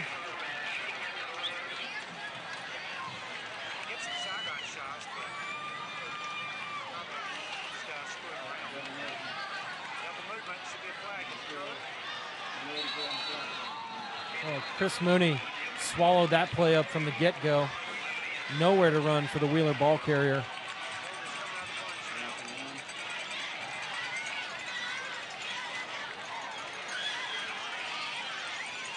So that'll be 3rd down up for the Wildcats. 3rd down to 13. Mooney looked like he knew the play. He looked like he knew the snap count on that one. Yeah. Ball just inside the Raider half of the field for the Wildcats. 3:15 clock running here in the first half. The score, Walton 35, Wheeler 6. Yeah, one of the things about a program like Walton, when you get these kind of wins, it's great to get a lot of young players playing time, and that's one of the keys. Can you get your younger players playing time? Can you win enough games by wide enough margins that the younger guys, the 10th graders, some of the juniors, get experience, so when it's their turn, they're ready to go. Yeah, we've seen that with Bradley Kilborn getting in there at quarterback and throwing the touchdown pass to Andre Walton. We had a little delay there, but nothing happening of any note. Bryant with a quick pitch to number 13, Fry. Fry gets out over the 45, 40, down to the 37-yard line, close to a first down. Okay, Tim, they've pitched the ball twice to Fry, going over the right side. Each time it's been almost 11, 12-yard gain. That was by far one of the best offensive plays of the night for Wheeler, and that's what they've got to continue to do. I did not understand why they continued to try to pound away at that interior defensive line of Walton. You're not going to get anywhere there. So it's going to bring up 4th down and 1, 4th and 2 for the Wildcats. You know, sometimes when you run this kind of offense, you just tell your quarterback, don't do the belly read. Your first read is just pitch the ball wide, and we'll take our chances out there. So 4th and short for the Wildcats. Quarterback sneak. It's going to be close. Good effort. Good hustle by Bryant. Good effort. Looks like you got a favorable spot. Looked like you had the initial push. All depends on the mark. And they have to measure. They are going to measure with 1:55. Referee calls his own timeout to measure.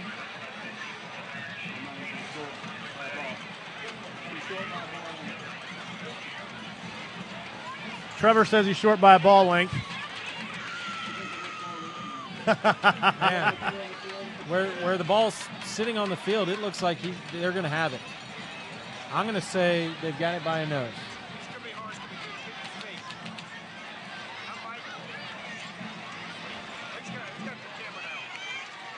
We'd like to thank a number of our sponsors who sponsor Raider football: Longhorn, Willie's, Ed Voiles. Raiders take the ball over on downs. It is short just by a nose. You know, when it comes down to those kind of spots, who knows? But the Raiders will take over with 1:55 left. The ball will be on the 36-yard line. Trevor was right. I thought they had it. Windler comes in at quarterback, but he's got a noticeable limp as he heads out onto the field.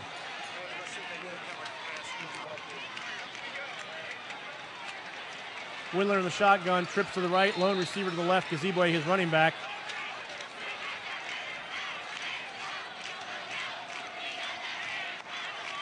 Windler's ready for the snap. He drops back to pass, looks over to his left, downfield to Patrick Cosgrove, wide open at the 40. He's at the 20, the 10. He's going to stroll into the end zone. Touchdown, Walton Raiders. Patrick Cosgrove, 63-yard Walton Raider touchdown. And that moves the score to 41-6. Complete breakdown in the coverage by Wheeler that time. It looked like Derek Fry had Cosgrove on the early part of the route. He drops back to pass, looks over his left. Downfield to Patrick Cosgrove, wide open at the 40. He's at the 20, the 10. He's going to stroll into the end zone. Touchdown, Walton Raiders. Patrick Cosgrove to take his 6th PAT of the night here, all in the first half. Now I wonder at this point in the game, looking to go up 42-6. We'll see. Kick is up and kick is good. Joey Windler rests that ankle the rest of the night. Yeah, you really have to think that a lot of Raiders are going to see playing time now, Tim. And one of the things, you've got Fender, who's never kicked in a varsity game before. 4th and short for the Wildcats. Quarterback sneak. 6 PATs. It's going to be kickoffs in one half. That's a lot of kicking.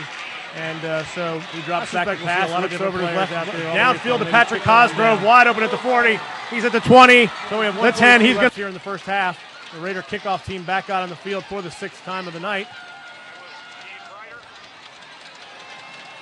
On the blackout, they have the cheerleaders participating in their uniforms. I did notice the cheerleaders had new uniforms. The members of the spirit section that do the body paint, they've got the black jerseys on. And Schreiner and Burns are wearing white Walton shirts. Maybe we just didn't get the memo. Yeah. I know Tim was probably, he was in the makeup room too long. He probably just didn't get his black shirt, but I don't think I own a black shirt. Well, no one can accuse us of taking time to get our hair done. That's right. A bottle of shampoo lasts me just about a whole year. There you go. So Fender with the kickoff for the Raiders. Long strides, good kick. And that one's going to carry 2 yards deep into the end zone. Fender plays defense on the Raiders soccer team. In fact, I call him Fender the Defender. But he has one of the bigger legs on the team, even though he was a freshman. So, you know, we've got a good stable of kickers as well, and Holden's getting his chance tonight. So, yeah, good for him. Good kickoff there. So with 1:41 left here in the first half, the Wildcats come back out on offense, ball on the 20-yard line. Raiders continue to have their starting defense in there. Matt Lom. Whoa. I got attacked by one of those bugs. He's still here on your mic. Okay. Let's see if we can get rid of him for you. Have to put a helmet on up here. Bryant with the inside handoff. And there's a flag on the play. Looks like it's going to be illegal motion against the Wildcats. Lots of penalties by both teams tonight.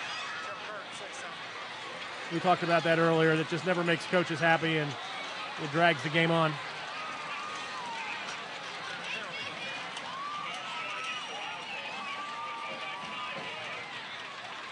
Good look at Brandon Burrows there on the sideline. You know, Brandon hurt himself, I guess, in preseason practice during August, but hurt his knee again. But Coach Richt is going to offer him a scholarship, and Brandon will be headed to Athens with the Georgia Bulldog next year. Well, I think Coach Richt will be rewarded for that loyalty despite the injury to Brandon Burrows. I just, as a Georgia Tech fan, hate to see him go to the Bulldogs. Handoff up the middle again. No gain by the Wildcats. Tackled by number 35, Orrin Whitaker. Orrin, a junior, plays with a lot of aggression. He's one of those players that just plays angry, Tim. I like that on defense. You got to have that. So it's a loss of 5. Actually, no gain on the play. The penalty took it back 5 yards, so it'll be second down and 15 for the Wildcats. Clock running, approaching 1 minute left here in the second quarter. Bryant, the quarterback, once again for the Wildcats. Hamilton in motion. That might have been a touchdown-saving tackle that time by number 17 of Walton, Wes Bailey. McGilvery on the carry for the Wildcats. He picks up 6 yards. It'll bring up third down and 9 for the Wildcats. Clock running with 35 seconds left. Ball for 21. 79 yards from pay dirt. 30 seconds left here in the first half. Score Walton 42, Wheeler 6.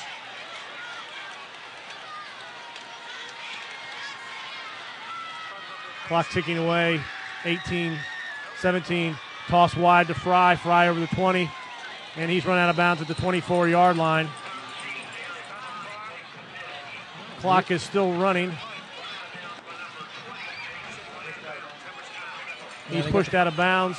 Got the clock stopped at 8.5 seconds to go here in the first half. It'll be 4th and 5. Punt team will come out for Wheeler.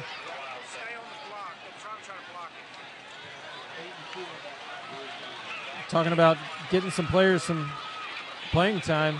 Got a couple of new returners back there. Dakota Richardson and Darren Blaylock back deep for Walton. That's what you like to see. Lots of playing time for the young guys. A couple of sophomores back there. Ophie, number 71, the punter for the Wildcats. End over end wobbly punt. Comes down at the 47-yard line, bounces backwards. Touchdown at the 41-yard line, and the clock runs out at the end of the first half. So, at the end of the first half, your Walton Raiders 42, Walton Raiders 42, Wheeler Wildcats 6. We're going to take a quick break, and then we're going to be back for an interview with Mike Travis, president of the Touchdown Club for the Walton Raiders. And then we'll have a little bit of the Walton Raider band when they come on the field later on at halftime. Once again, your score, Walton Raiders 46, Wheeler Wildcat 42, Wheeler Wildcats 6. Ladies and gentlemen, Drew Tutton. Please. As you well know, this is a make it or break it month for the automotive industry as well as America. But let me tell you, we will make it. Be American, Buy American. What about health care? I say take care of your health. Otherwise, you can't enjoy 0% financing for 72 months or up to $16,000 off. Only at Ed Bulls Chrysler Dodge Jeep.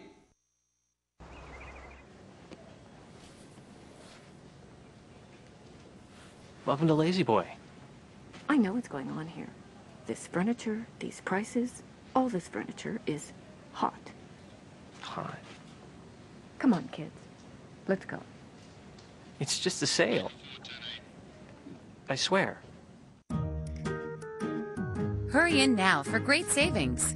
Comfort, it's what we do. Lazy Boy Furniture Galleries.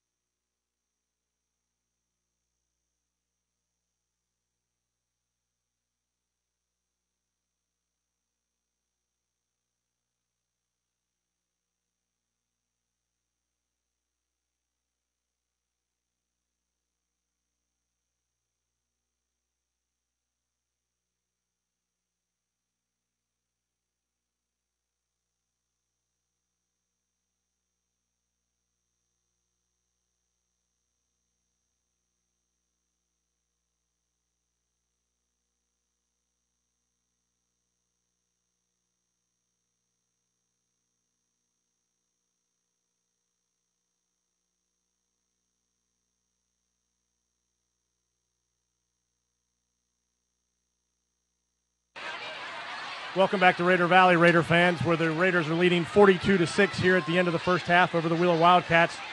And we are very happy to have with us as a guest up here in the booth at halftime, Mike Travis, president of the Walton Touchdown Club. Mike, you're a former Walton Raider player. I think you told me you were a member of the first winning season we had here at Walton. The first winning season, Kurt. Absolutely. We also, that year, we made the playoffs for the first time ever. Here you come back as a parent. Your son Coleman is a junior. He's a member of the Raider team.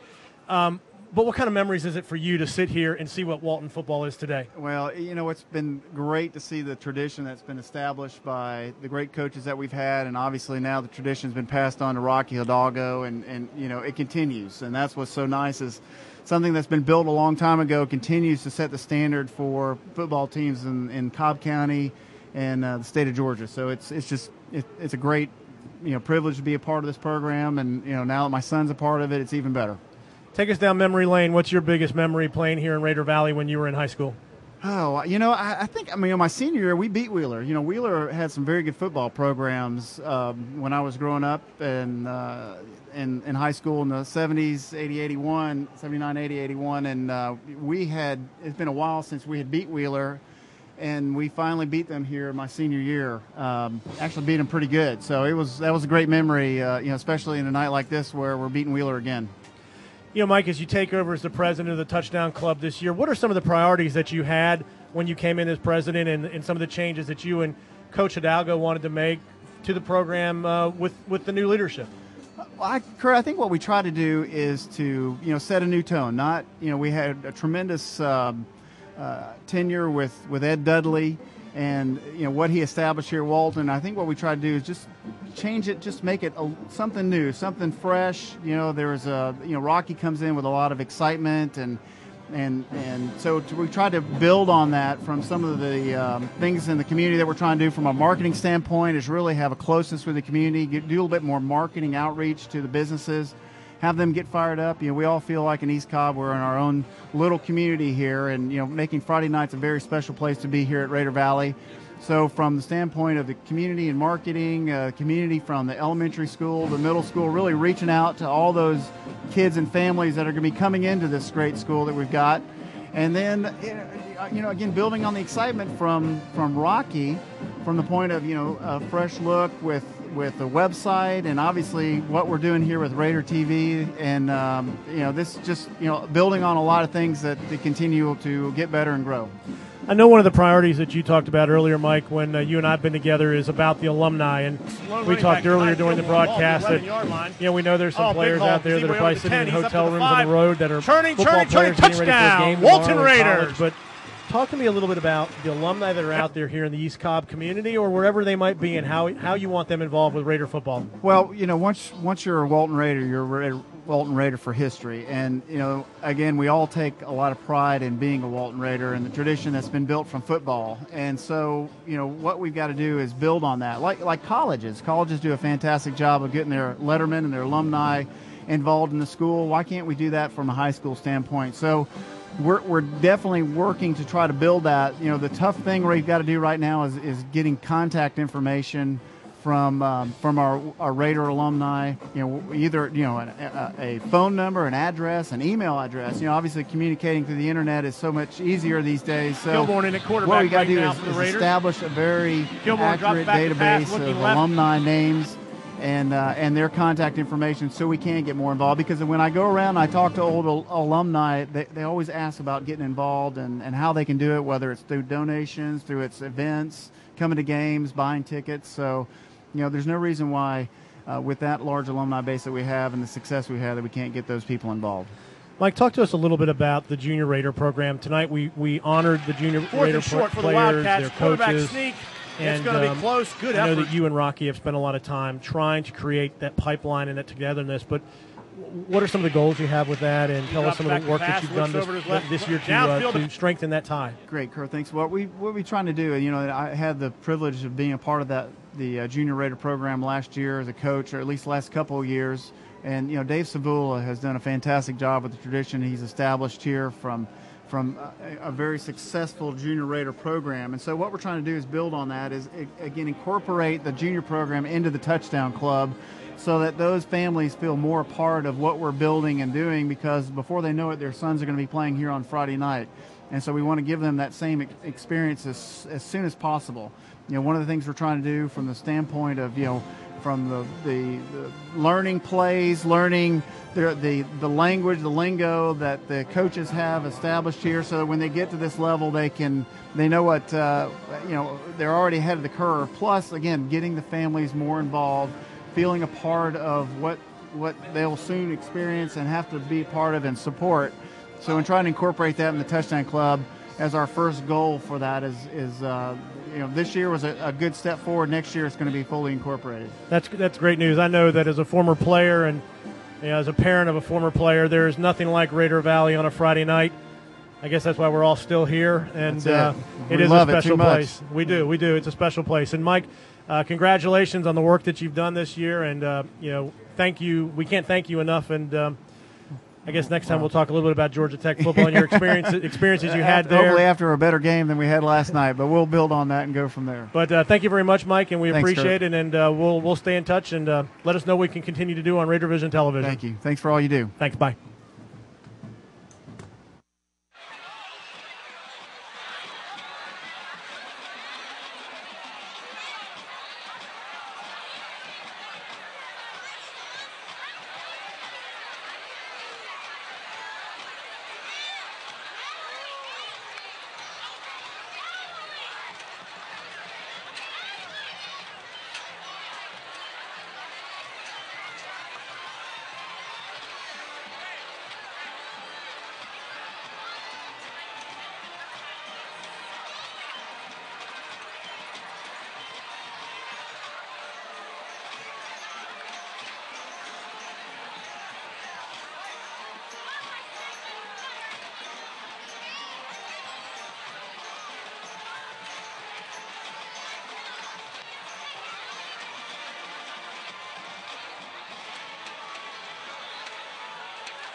actually needs to interview for next game.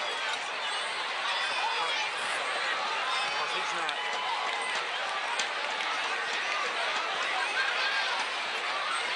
See all these little girls talking to him.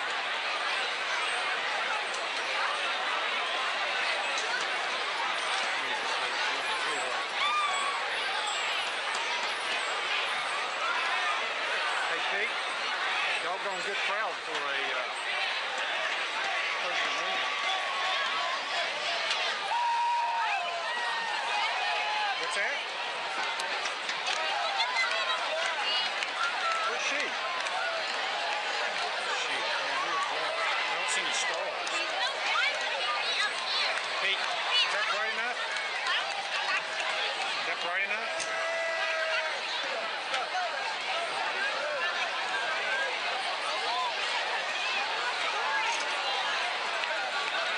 Pete, take that.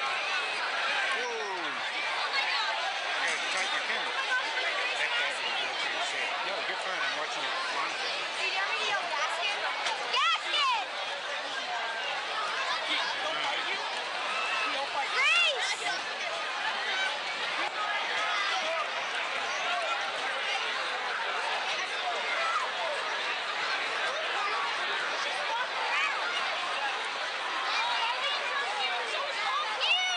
Brandon. Brandon.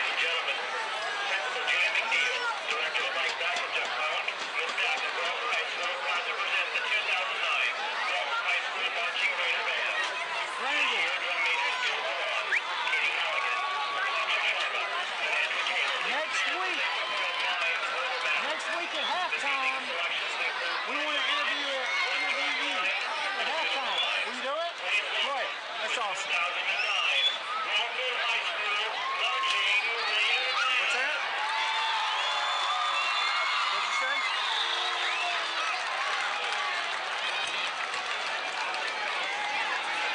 Ask Kurt about it. He'd love that.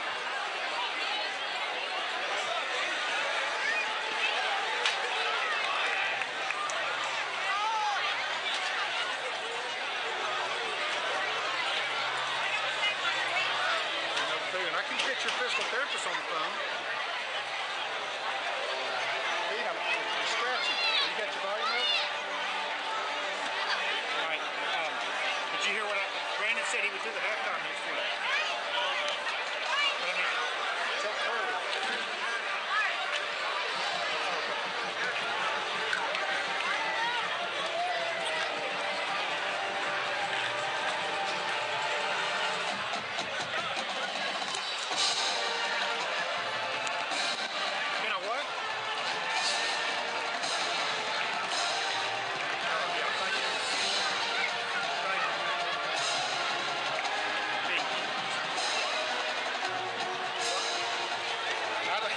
I got plenty of hands, just like you. And I don't want anything. I'm telling you, I am worn out. My daughter was sweet enough to bring me a Coca-Cola. Hey, there's water in that refrigerator, remember? Oh, hey. No, I'm fine. What do you want to do about it? Lisa is going to put something more sterno in there. She said to check on it. Here's Joe down the sideline.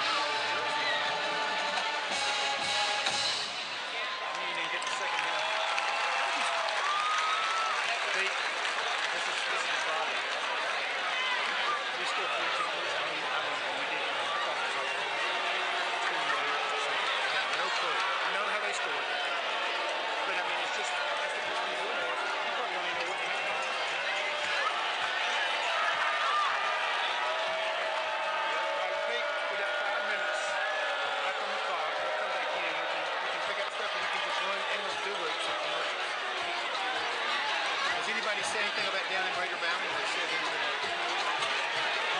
nobody's donated us anything? Okay. Hey, Pete. You're showing the band now. You can't show me this band.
to it. Here you go. I can't eat it.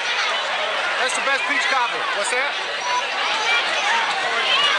That's Steve Grimm's problem. There we go. Get out of here! There's mine.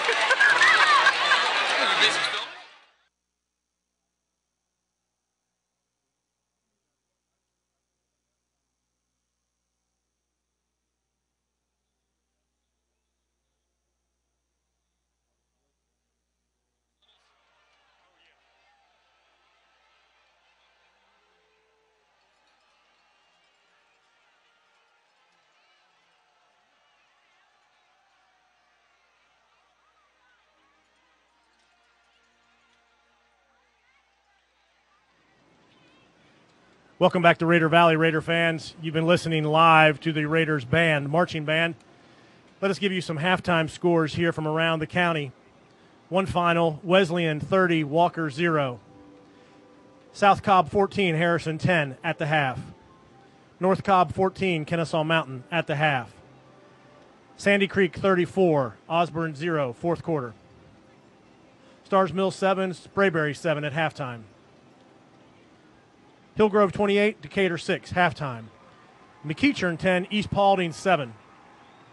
From Region 6, Centennial 28, Pope 14 in the fourth quarter. That's a bit of a surprising score. That game is at Pope. Lassiter 7, Campbell 3, right before the half.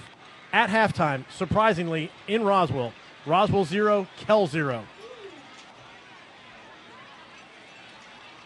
And at the half, Pebblebrook 14, Lovejoy 7. So the band is clearing the field, and the players are coming out to start the second half. Raiders with a comfortable halftime lead of 42-6. We'll be back for the second half kickoff in a minute.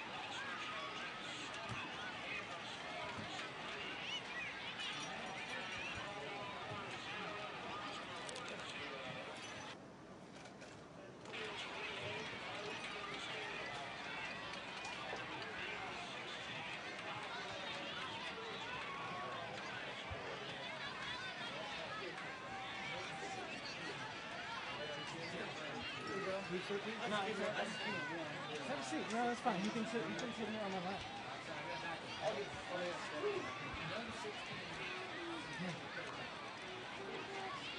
You got Centennial beating Pope.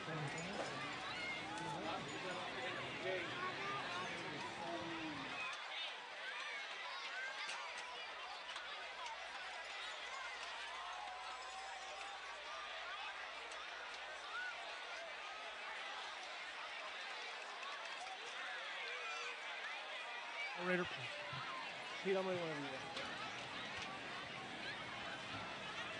As the players get ready for the start of the second half, clock winding down with a little bit less than 2 minutes left here before the second half kickoff. You know, Tim, what are some of the thoughts that you have about the Raiders? I mean, obviously the score is 42-6, but what stands out to you in a game like this, even though it's a bit of a blowout right now? Well, part of what we talked about in the pregame, just the dominance of the line of scrimmage by the Walton Raiders. We've seen it in just about every game, not quite to this degree that we've seen it tonight, but at the line of scrimmage, both offensively and defensively, Walton just controls that line of scrimmage, and tonight that's been very, very clear here. Given the running game, plenty of room to move, and on the flip side, when Wheeler has the ball, Wheeler trying to run the ball up the middle, and they're not going to get anywhere in that interior of the Walton defensive line. Now, we did see Wheeler start to have some success going around the end late in that second half, absolutely. So Derek Fry had some nice yardage over the right-hand side. Well, I'm sure we're going to see a lot of new names on the field. The Raiders did not have to punt in the first half, so if you're Nakai Poole, you're kind of thinking, well, that wasn't a whole lot of fun, but if you're Holden Fender, you got to kick off quite a bit and kick a lot of extra points in your first varsity game.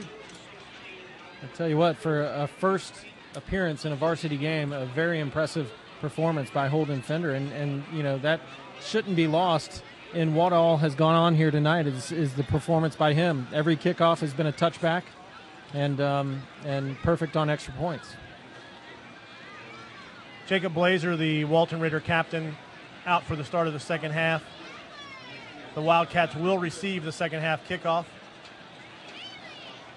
I'm sure one of the things that got said in halftime by both coaches was, guys, this is not going to get out of hand other than, a football game. We don't need anything other than that. So both coaches probably laid down the law a little bit in terms of extracurriculars on the field. Yeah, hopefully we'll have a nice, clean second half here. You don't want to see a game turn ugly like it hinted at doing there at times in the first half. These are neighborhood rivals right here. You've got one subdivision that's divided between the two schools in Indian Hills. So these, a lot of these kids know each other, have grown up together, and you just don't want to see. Well, they played East Cobb Vikings football together. That's right. If they play baseball or soccer, they've played here in the East Cobb area. So they do know a lot of each other. They see each other throughout the summer.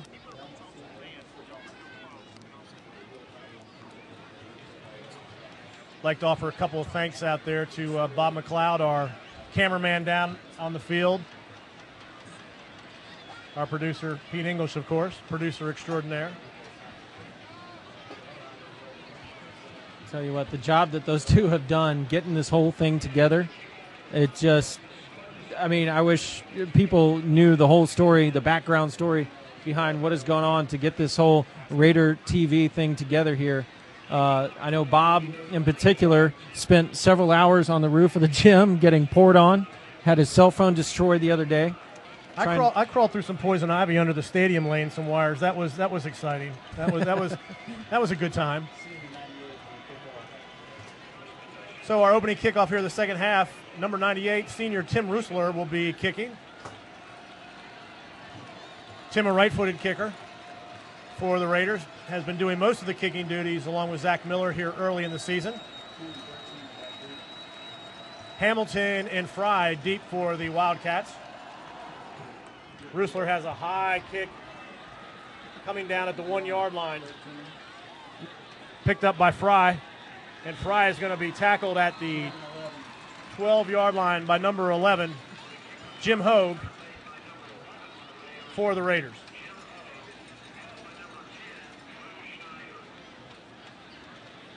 Also Drew Schneider on that tackle for the Raiders as well. So you have 11 and a half minutes left. I believe we might be on a running clock here. I'll double check on that, but we might have a running clock because of the score.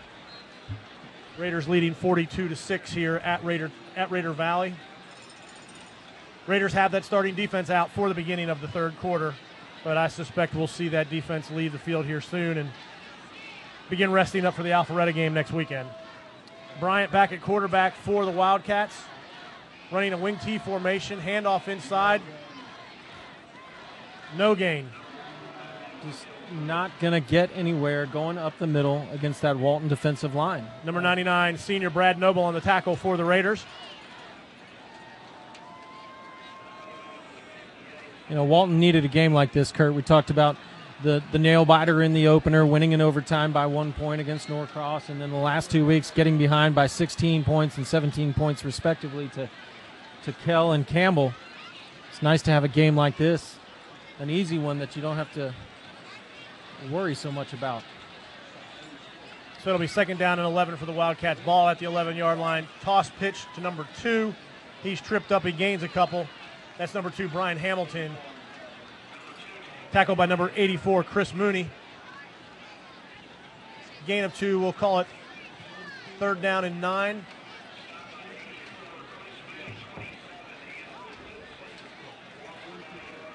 Third down and 10, third down and 11. My mistake.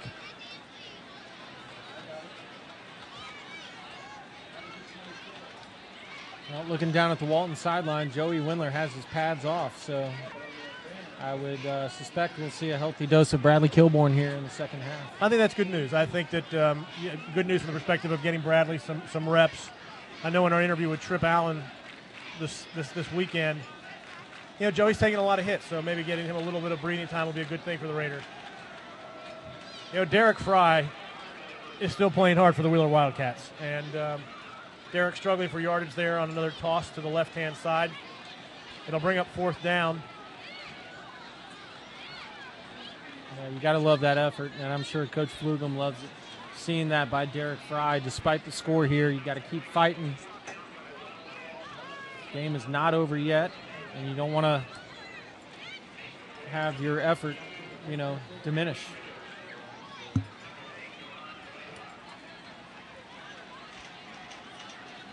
Wheeler in punt formation. Blaylock and Richardson deep for the Raiders. Player running on the field quickly here for the Wildcats to fill out the punt team, but it's going to be a timeout nonetheless.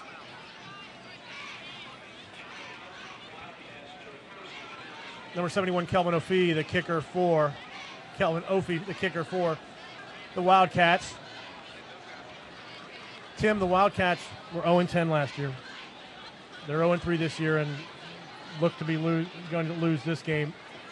What do you do as a coaching staff to try to keep these kids fighting and trying? Because you've clearly got some talented players out there, but what a tough task ahead of this coaching staff.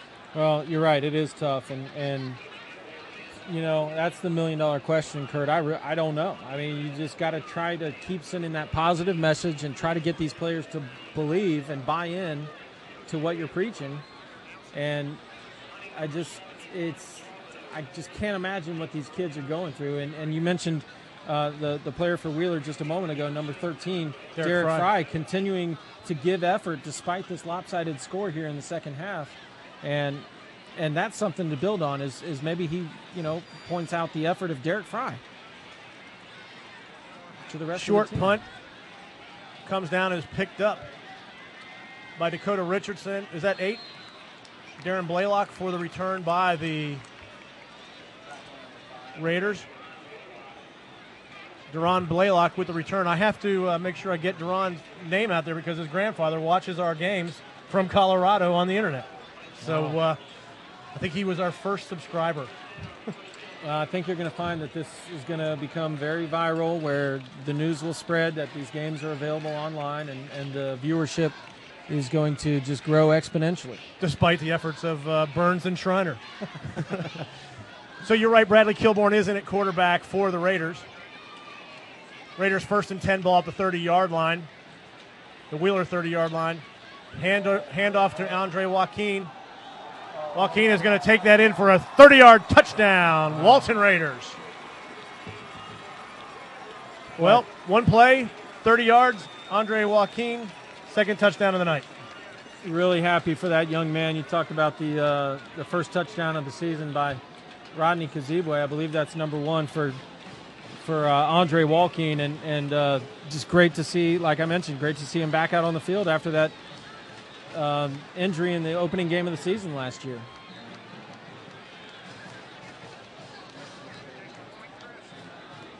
Rusler to take the extra point for the Raiders. Kick is up. And the kick is good. So,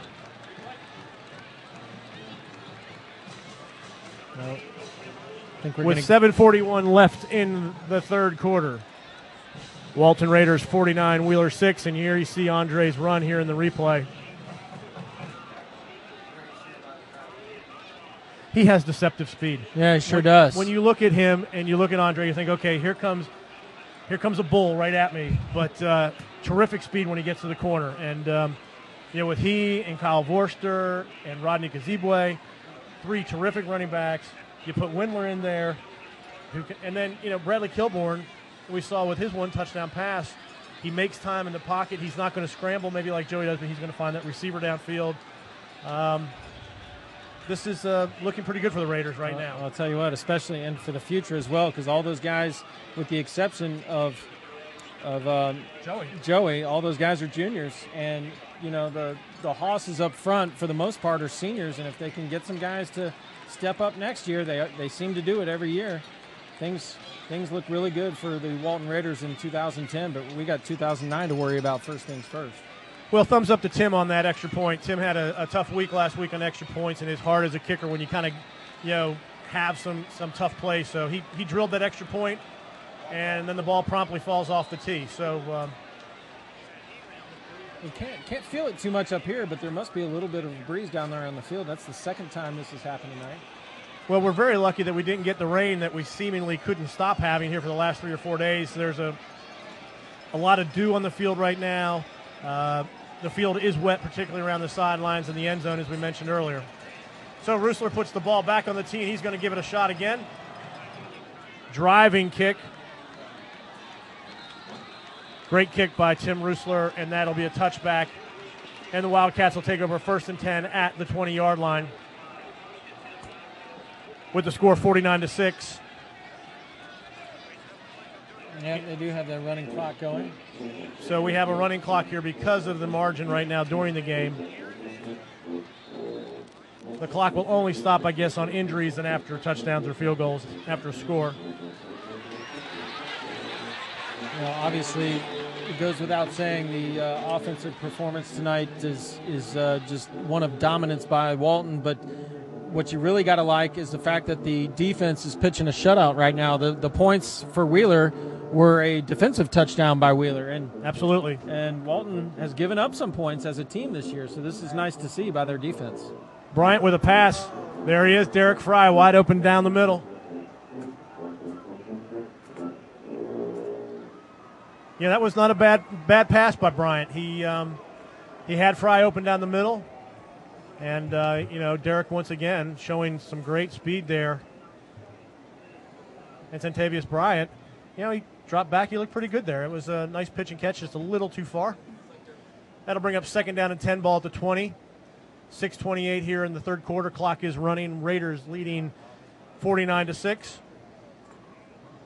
I got a feeling if we had seen Chris Allen in this game at quarterback for Wheeler, we would have seen a little bit more passing from the Wildcats here tonight. Here's a toss sweep coming to the left-hand side. Nice tackle there by number 40 for the Raiders. Zach Pope. 2-yard gain. Once again, I need to thank Trevor Miller as our spotter up here tonight. Been a big help for us. Statistician Bill Perry, who also handles Raiders Weekly. That's online at raidersfb.net. Check out the new website. That's where you can find us. And, the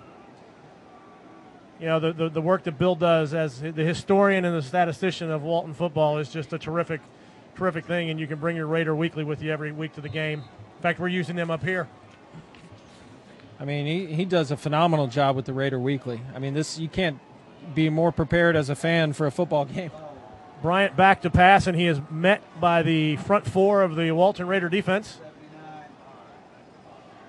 Number 79, Joe Gallard for the Raiders on the initial hit, but it looked like a welcoming committee there between the Raiders, the front four, and Bryant, the quarterback. So it'll bring up a 4th down and 12 for the Wildcats. Wildcats in punt formation. Richardson and Deron Blaylock in as the wide receivers at the punt returners, They are standing at the 45-yard line awaiting the punt. Punter back at the 5.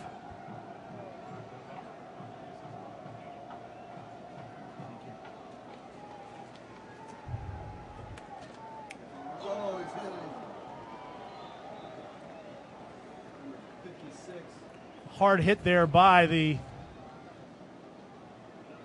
Wildcats as the punt, one of those catches and instant hit, but the ball will be on the 40-yard line, just over the 40-yard line for the Raiders. It was number 56, Sam Azadi, coming up to make that hit for Wheeler. And a good job by Blaylock to hold on to the football. That was a hard stick by Azadi. So the backfield is Joaquin, number 35, Orrin Whitaker in at fullback, quarterback Bradley Kilborn, 83, Sam Gadabush out there, number 15. Sam runs for the Raiders. Handoff to Andre Joaquin, picks up 3 hard yards. And number 85 for the Wildcats, Ama on the tackle for Wheeler. Number 80 in for the Michael Albinger. And number 81, Jeff Cheek, in for the Raiders. Number 97, Patrick Barnett, in for the Raiders at wide receiver.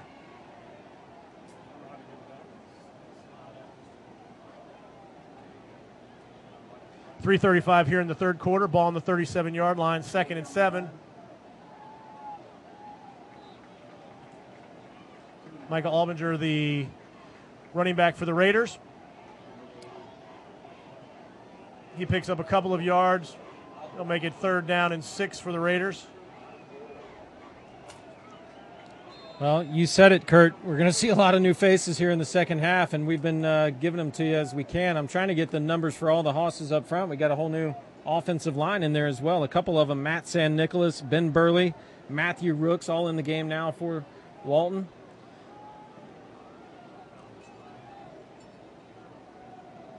Handoff to number 11, Pope. Number 11, Jim Hogue on the run. That's going to be close to a first down. Saw Jim play in the Campbell JV game a couple weeks ago that we did on TV, and very hard runner. Both he and Michael Albringer, terrific young backs coming up for the Raiders. So we talked about running back. Coach Hidalgo doesn't have to worry about those, and we have a lot of good young wide receivers too. I mean, you look at folks like Ficarota, Gadabush. They're all juniors. As you said, the key is going to be replacing some of our beef up front. Well, the Wheeler fans don't seem to like the fact that Walton's going to attempt a long field goal here. This will be 47 yards by Fender, his first field goal attempt. Blocked. That one's blocked. It's going to roll. It's going to roll down in the end zone and result in a scrum. I believe the referee signaled touchback. Remember, in high school, if the field goal is short but rolls into the end zone, it goes to the 20. Yep, it's gonna. So we're trying to avoid injury up here. We got 1:30 left in the third quarter, and let's just make it through this without all of us getting hurt, and we'll be all right. Or any of us getting hurt. Well, that's those bugs I'm most worried about. So the Wildcats take over 1st and 10 again at their own 20. I would say the average start for the Wildcats on their drives has been around their own 20-yard line. The Raiders have dominated field position.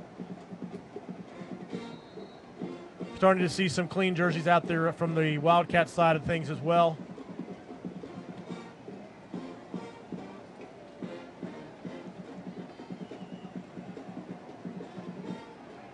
Bryant remains at quarterback, though, for Wheeler. Quick pitch to the outside. Fumbled by Fry, recovered again by the quarterback Bryant.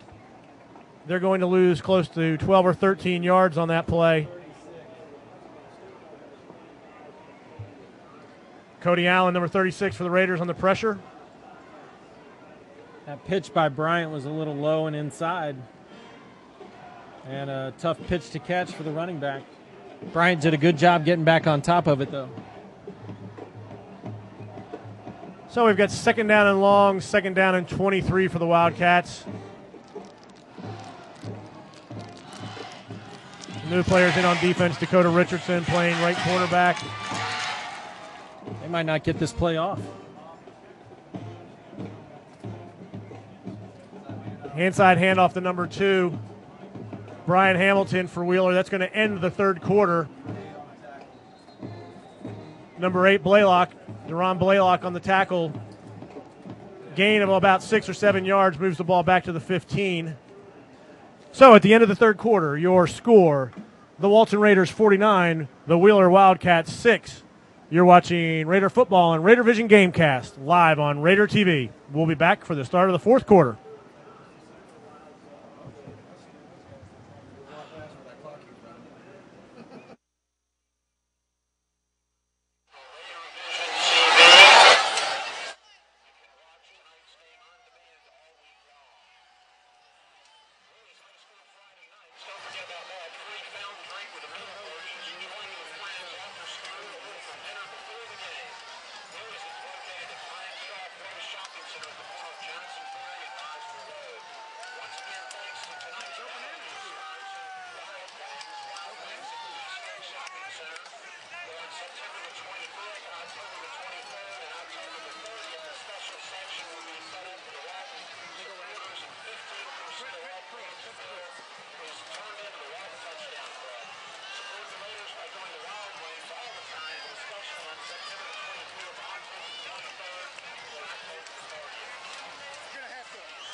have to cut in between plays. We're back here for the start of the fourth quarter. Wheeler with the ball, 3rd and 15 on their 15-yard line. Toss to the right-hand side, tackled by a host of Raiders after a 2-yard gain.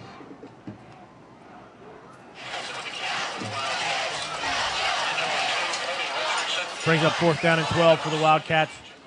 Clock rolling on a continuous basis with 11:30 left here in the fourth quarter.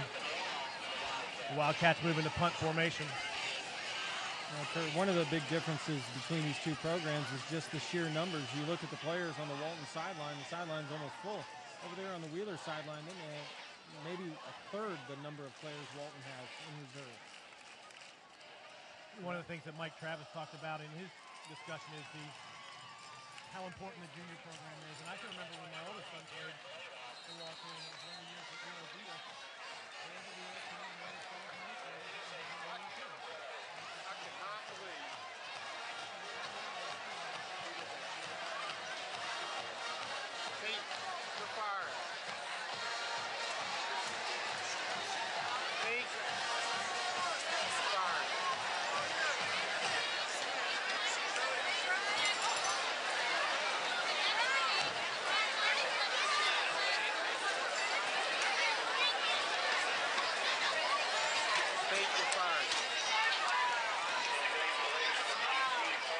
You went to a stupid commercial doing banana chips on one thing. I got one.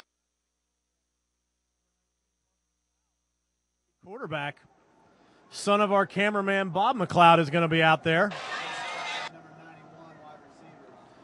Also in at wide receiver, number 91, Hiro Nakano, and number 5, Miles Howard. And at running back, number 47. Well, it says Will McMahon, but I don't know if that's Will or not. Fumbled snap. Looks like Wheeler's going to recover that.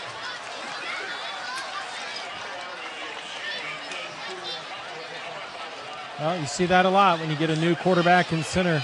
Number 72, Anthony Wells, on the recovery for the Wildcats. Well, it's possible those two guys aren't used to taking the snap together.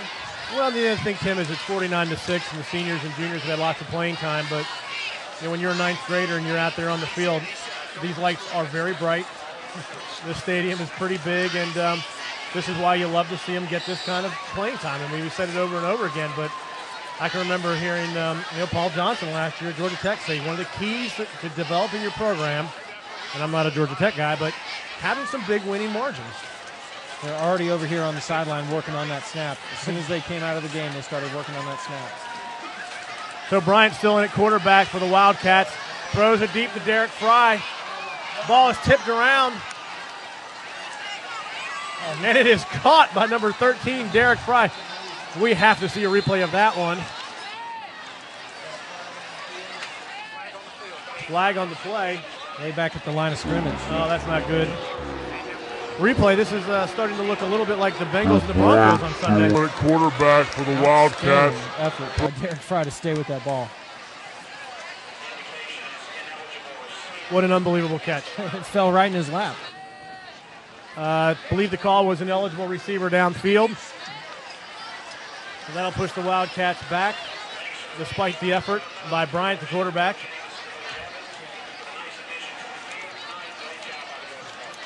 Clock is stopped with 9:16 left here in the fourth quarter. That'll move the ball back to just inside the 40-yard line. Bring up 1st down and 15 for the Wildcats.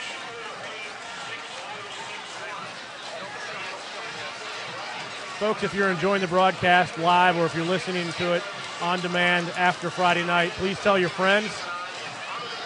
This is a great way to support the Walton program and also recognize our sponsors. And we do thank all of our sponsors who sponsor Walton Raider football and all Walton athletics. We couldn't do it without you. Bryant hands off up the middle to number 4, McGilvery. He picks up 5 yards, gets back to the original line of scrimmage. Tackled by number 79, Joe Gillard. and number 89, Jacob Essa.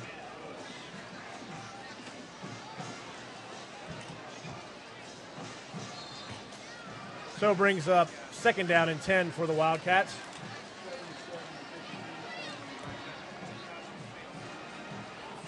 Bashara, number 77, and number 53, Matt Cheek in the game for the Raiders.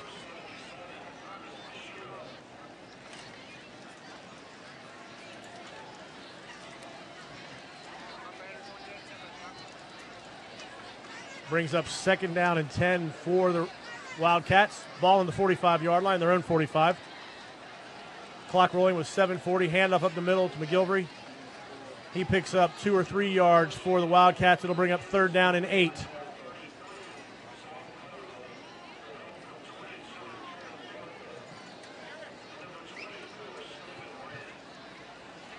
Tackle by number 24, Stephen Wren for the Raiders. Well, Tim, I guess the blackout worked okay. Better than the Bulldogs in Alabama last year. Yeah. Maybe it worked out about it feels a little bit more like maybe the Bulldogs in Auburn 2 years ago with the blackout. But I think Coach Hidalgo will pull these jerseys out probably once a year. One of the things we talked about in the pregame is not being too high, too up as a team in the Raiders, and I think they handled it well. But, it shows that senior leadership that's out there as well. So third down and 8. Bryant drops back to pass. Over the middle, caught by number 23. 23, Nick Scott for the Wildcats. He picks up 13 yards. It'll be a first down for the Wildcats. The ball thrown up to the 40-yard line of the Raiders. First down and 10, Wildcats at the 40. You take away that interception return for a touchdown and the couple brief moments where the game got a little bit ugly between these two teams, and it's just about a perfect game for these Walton Raiders. Now, these young guys have something to play for. They want to impress the coaching staff while they're out there, but they're also trying to preserve that defensive shutout. Absolutely. I mean, when you get out there and you get your chance, you have to take it, and that's one of the things that people talk about. Hey, when those reserves are on the field, they're playing just as hard as the starters did. Handoff up the middle again by the Wildcats. Short gain by Wheeler.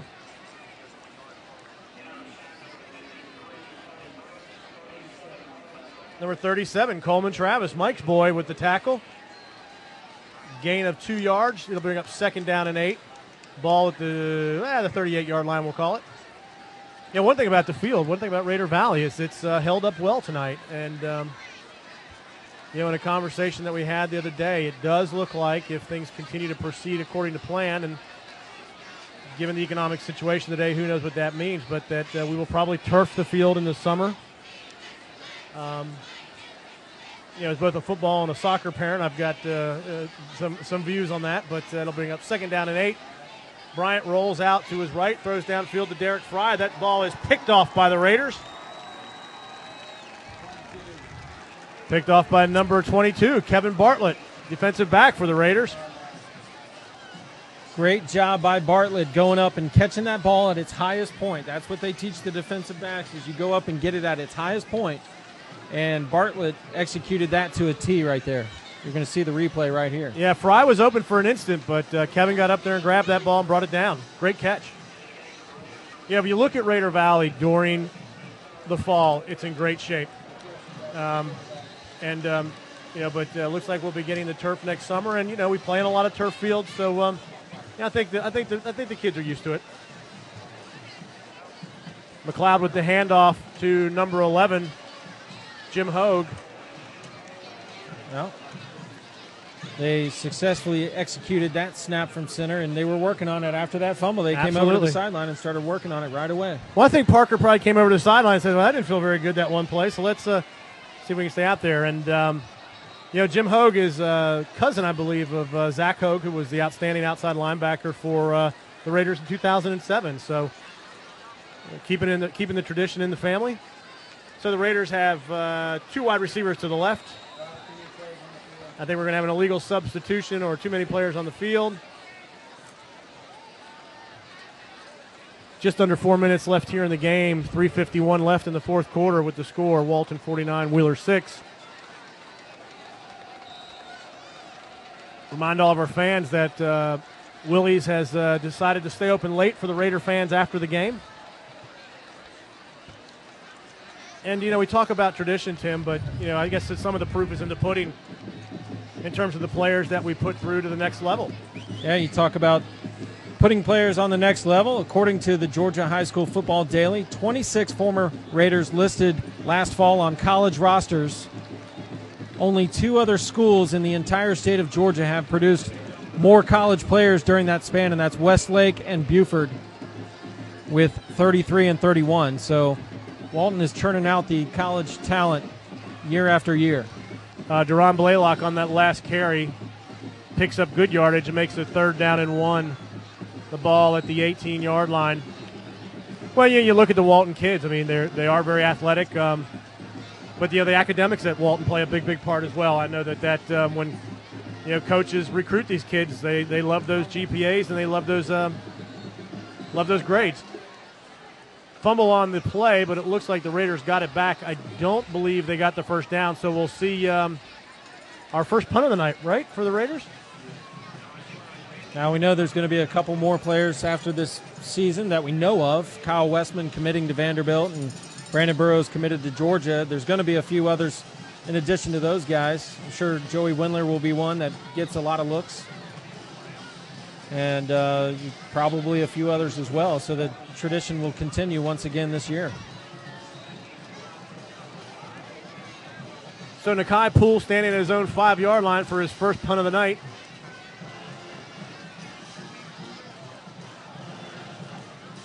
Good snap. Kick is away. Drives the Wheeler return man back to the 45-yard line, his own 45. He's dancing around, and he's going to be finally brought down. Kind of waiting for a whistle there, Tim. That took a while. Good effort to stay on his feet that time by Prince Carson. He wasn't going to get anywhere, but, boy, he was a load to bring down on that play. So it'll be 1st and 10 for the Wildcats with 1 minute and 27 seconds left here in the game. Score Raiders 49, Wildcats 6. Looks like Walton will get to 4-0 with this win here tonight. And next week, right back here at Raider Valley, taking on the Alpharetta Raiders. That's in right. A homecoming matchup here. We'll be back on the air about 7:10. So Bryant takes the snap again. He drops back to pass. Looks downfield towards a streaking wide receiver, and the ball is knocked incomplete. Coverage there by number 2, Richardson, for the Raiders. That was a good recovery by Richardson. He fell down to his knees and managed to get his hand up in there and help knock that ball away. So the Raiders will play Alpharetta next week. Raiders will be 4-0. Wheeler will fall to 0-4.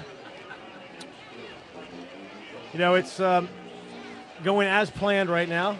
You can only win the games that are in front of you. I don't know what you build on from this game, Tim, but when you look at a rivalry game and a game that the Raiders should have won, they took care of business. Looks like they're going to get through it on a relatively healthy basis, and we'll take it from there. There's a pitch wide right over to Hamilton. He gets down inside the 40-yard line. There's a flag on the play. I don't think the game's going to end on a defensive penalty. Yeah, they're going to let that, clock has gone down to 0, but I think they're going to. And that's going to be it, fans. So. Well, it was against Wheeler, so. The last play call is a holding against the Wildcats, but that'll bring up the 000s here at Raider Valley. Your final score here tonight, the Walton Raiders 46-49.